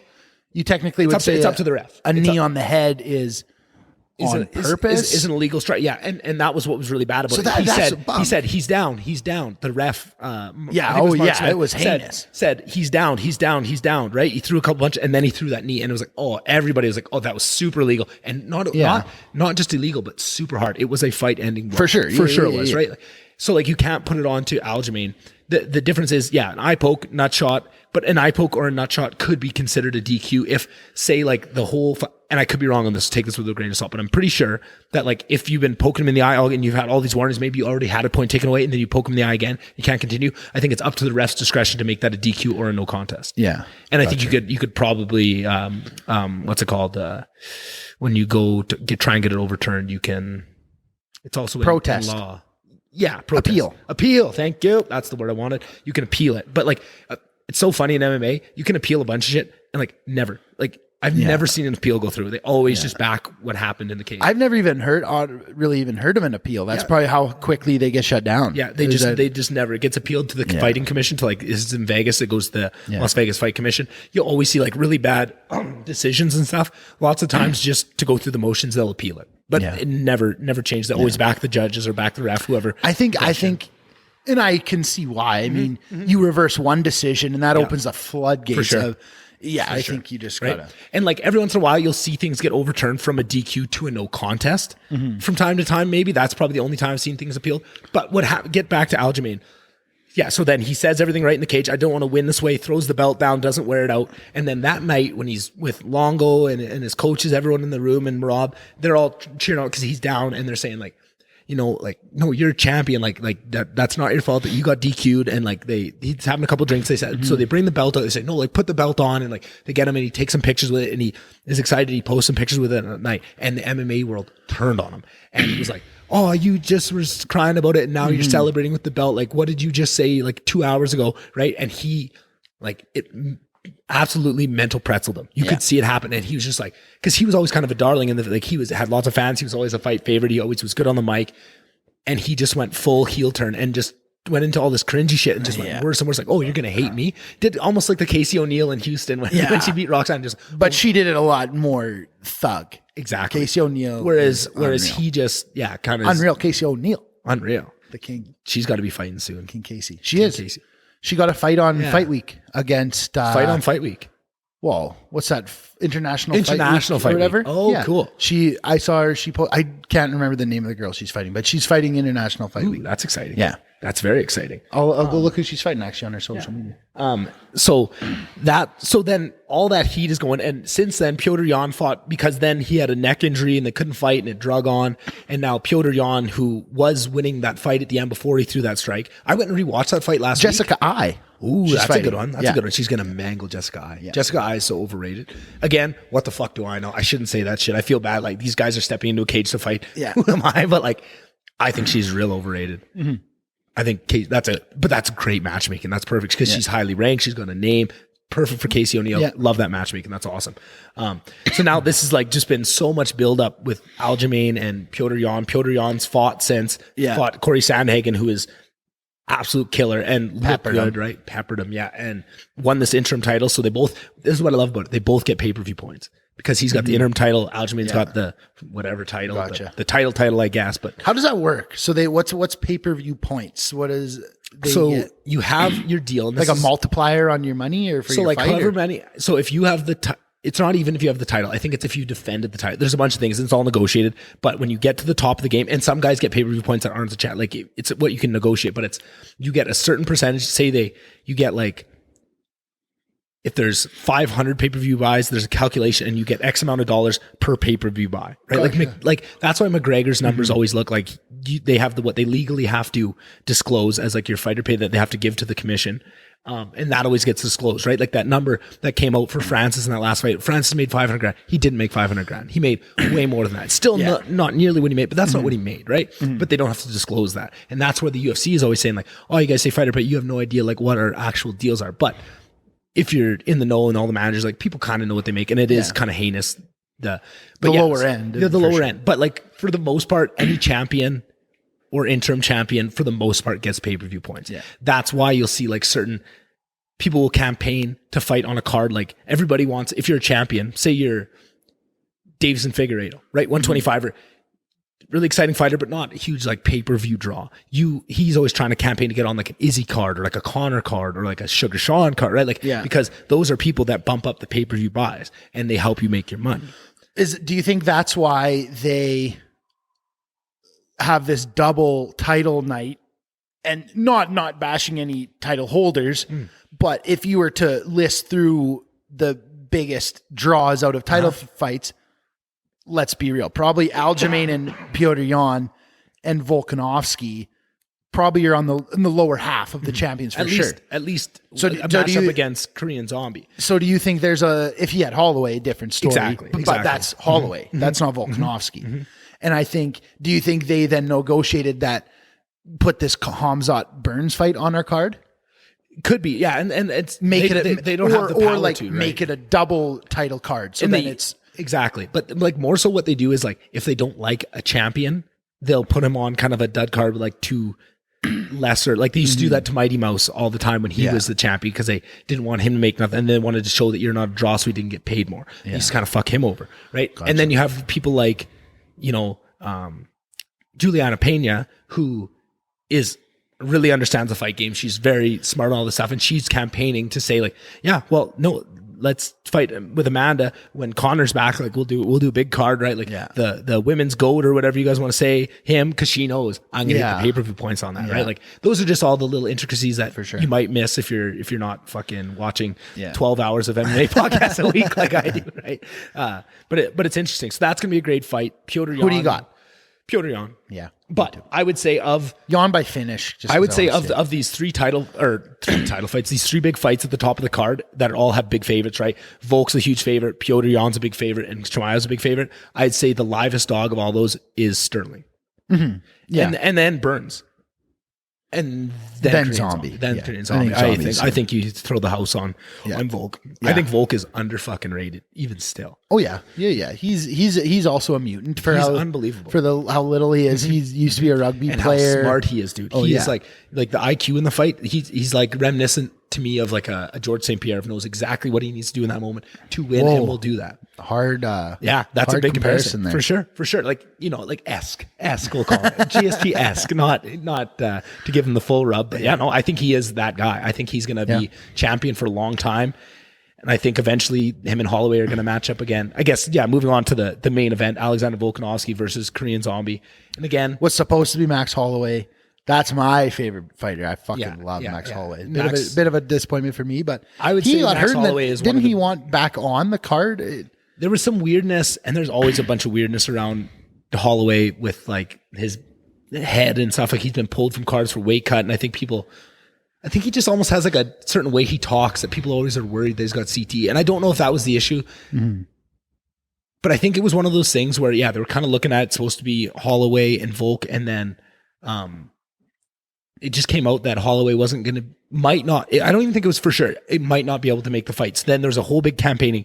All these 45ers put their hand up, right? And they ended up with Korean Zombie, who was like number 6 on the list of like who the fans wanted to see, right? Like they would have rather seen, I just want to look up the featherweight rankings, like probably somebody like Yair Rodriguez would have been a better fight. Brian Ortega just fought. What is Zombie ranked? Zombie is 5 on the Topology rankings, which is not the same as the UFC one, so he might be somewhere else in there. And he's in that conversation. I think the biggest play was they know what a star Korean Zombie is in the Asian market. That's a big market that they're trying to get into, and they want to. Korean Zombie is the biggest Asian star in the UFC by quite a large margin. For sure. Huge. Yeah, he's big. Huge over there, right? And I feel like people don't realize that. So I think that is, and probably like worldwide numbers and stuff it's going to draw. Like I think that's more of the decision, more than is it actually equitable for him to deserve the shot? Not that he doesn't deserve it, but I just think there was a couple other people that probably would have been more in line for it. But that's going to be a great fight. The card is stacked. Talked about him. Tough that Tibura fight fell off. Yeah. There were some other fights that were. Maru. Oh, look at all the canceled bouts. Pat Sabatini, Gavin Tucker got canceled. Irini Aldana, Aspen Ladd got canceled. Gastelum, Nasruddin Imamov. Oh, Dricus Duplessis. That's who I was most excited for, almost other than maybe Ian Gary and Kamza. I was most excited to see what's with all the canceled fights? So what happened? Though, this is a little bit conspiracy, right? This is not proven, but Kevin Gastelum was supposed to fight Nasruddin Imamov. Imamov got hurt or something. He pulled out. So then they canceled Dricus du Plessis fight against whoever. Anthony Hernandez, who I think is fighting someone else on the card now, moved him up to fight Gastelum, right? Gastelum agrees. And then a couple days later, he's mysteriously hurt and they didn't say what it was. And there's a bunch of speculation about it. So what? Again, this is not proven. This is full on like rumor mill. But he said, yeah, let's fight. And then the team went back and watched Dricus du Plessis and looked at his tape and saw what a fucking animal he is and what a problem he's going to be in that division and went, yeah, no, we're not fighting this guy on 10 days notice. And we're injured now. Right. Yeah. Like that's what, if I had to throw my house on it, that would be my guess of what happened there. But interesting, which is so tough because I wanted to see fucking Dricus fight. Yeah. He's a just South African mutant. He is good. Cool. Yeah. He's a kickboxer. He's going to be unreal. But we'll see him back. He'll get back on there, and that's pretty much that whole card. And it's going to be a banger. Big Saturday night tomorrow. Big Saturday night. Big Oilers Oilers game. Avs. Yeah. UFC 273. Yeah. You know, I'll be probably here. Yeah. So listen along. If you got any ideas for a title for the Oilers pod, the weekly Oilers podcast that we're going to do. Oilers Uncensored. Oilers Uncensored. Oh my God. That'd be good. Yeah. If you have any ideas for, let's say titles, topics, like categories, like if there's things that you want to send them our way. What else could they add in? And just, we're going to kind of build it as we go. We're just going to keep doing it weekly. If you have some questions for us, you want us to, some discussion topics you want to give us, you want our opinion on stuff. I know our opinion is probably valued by a lot of you out there. I'm sure it is. If you want to hear some stories about Chase's 90-point season in the Westlock major minor hockey league, Division D provincial champs. Yeah. Anything, whatever you guys want. We're here to please, and we're here to have some funs. And that was fun. That was fun. That was lots of fun. I'm excited to do this another. How long was that? That was almost 2 hours. Yeah, I guess they might be a little bit longer now. But first one, got to get into it once we get it. Well, first one will probably be longer because we had a lot more to talk about. Now moving forward, it'll just be weekly. So 10-4. All right. Well, let us know how you liked it. Give us some feedback, and we'll be hot and ready with another one next week. And you guys will be hearing lots from us. So bye. Love you guys.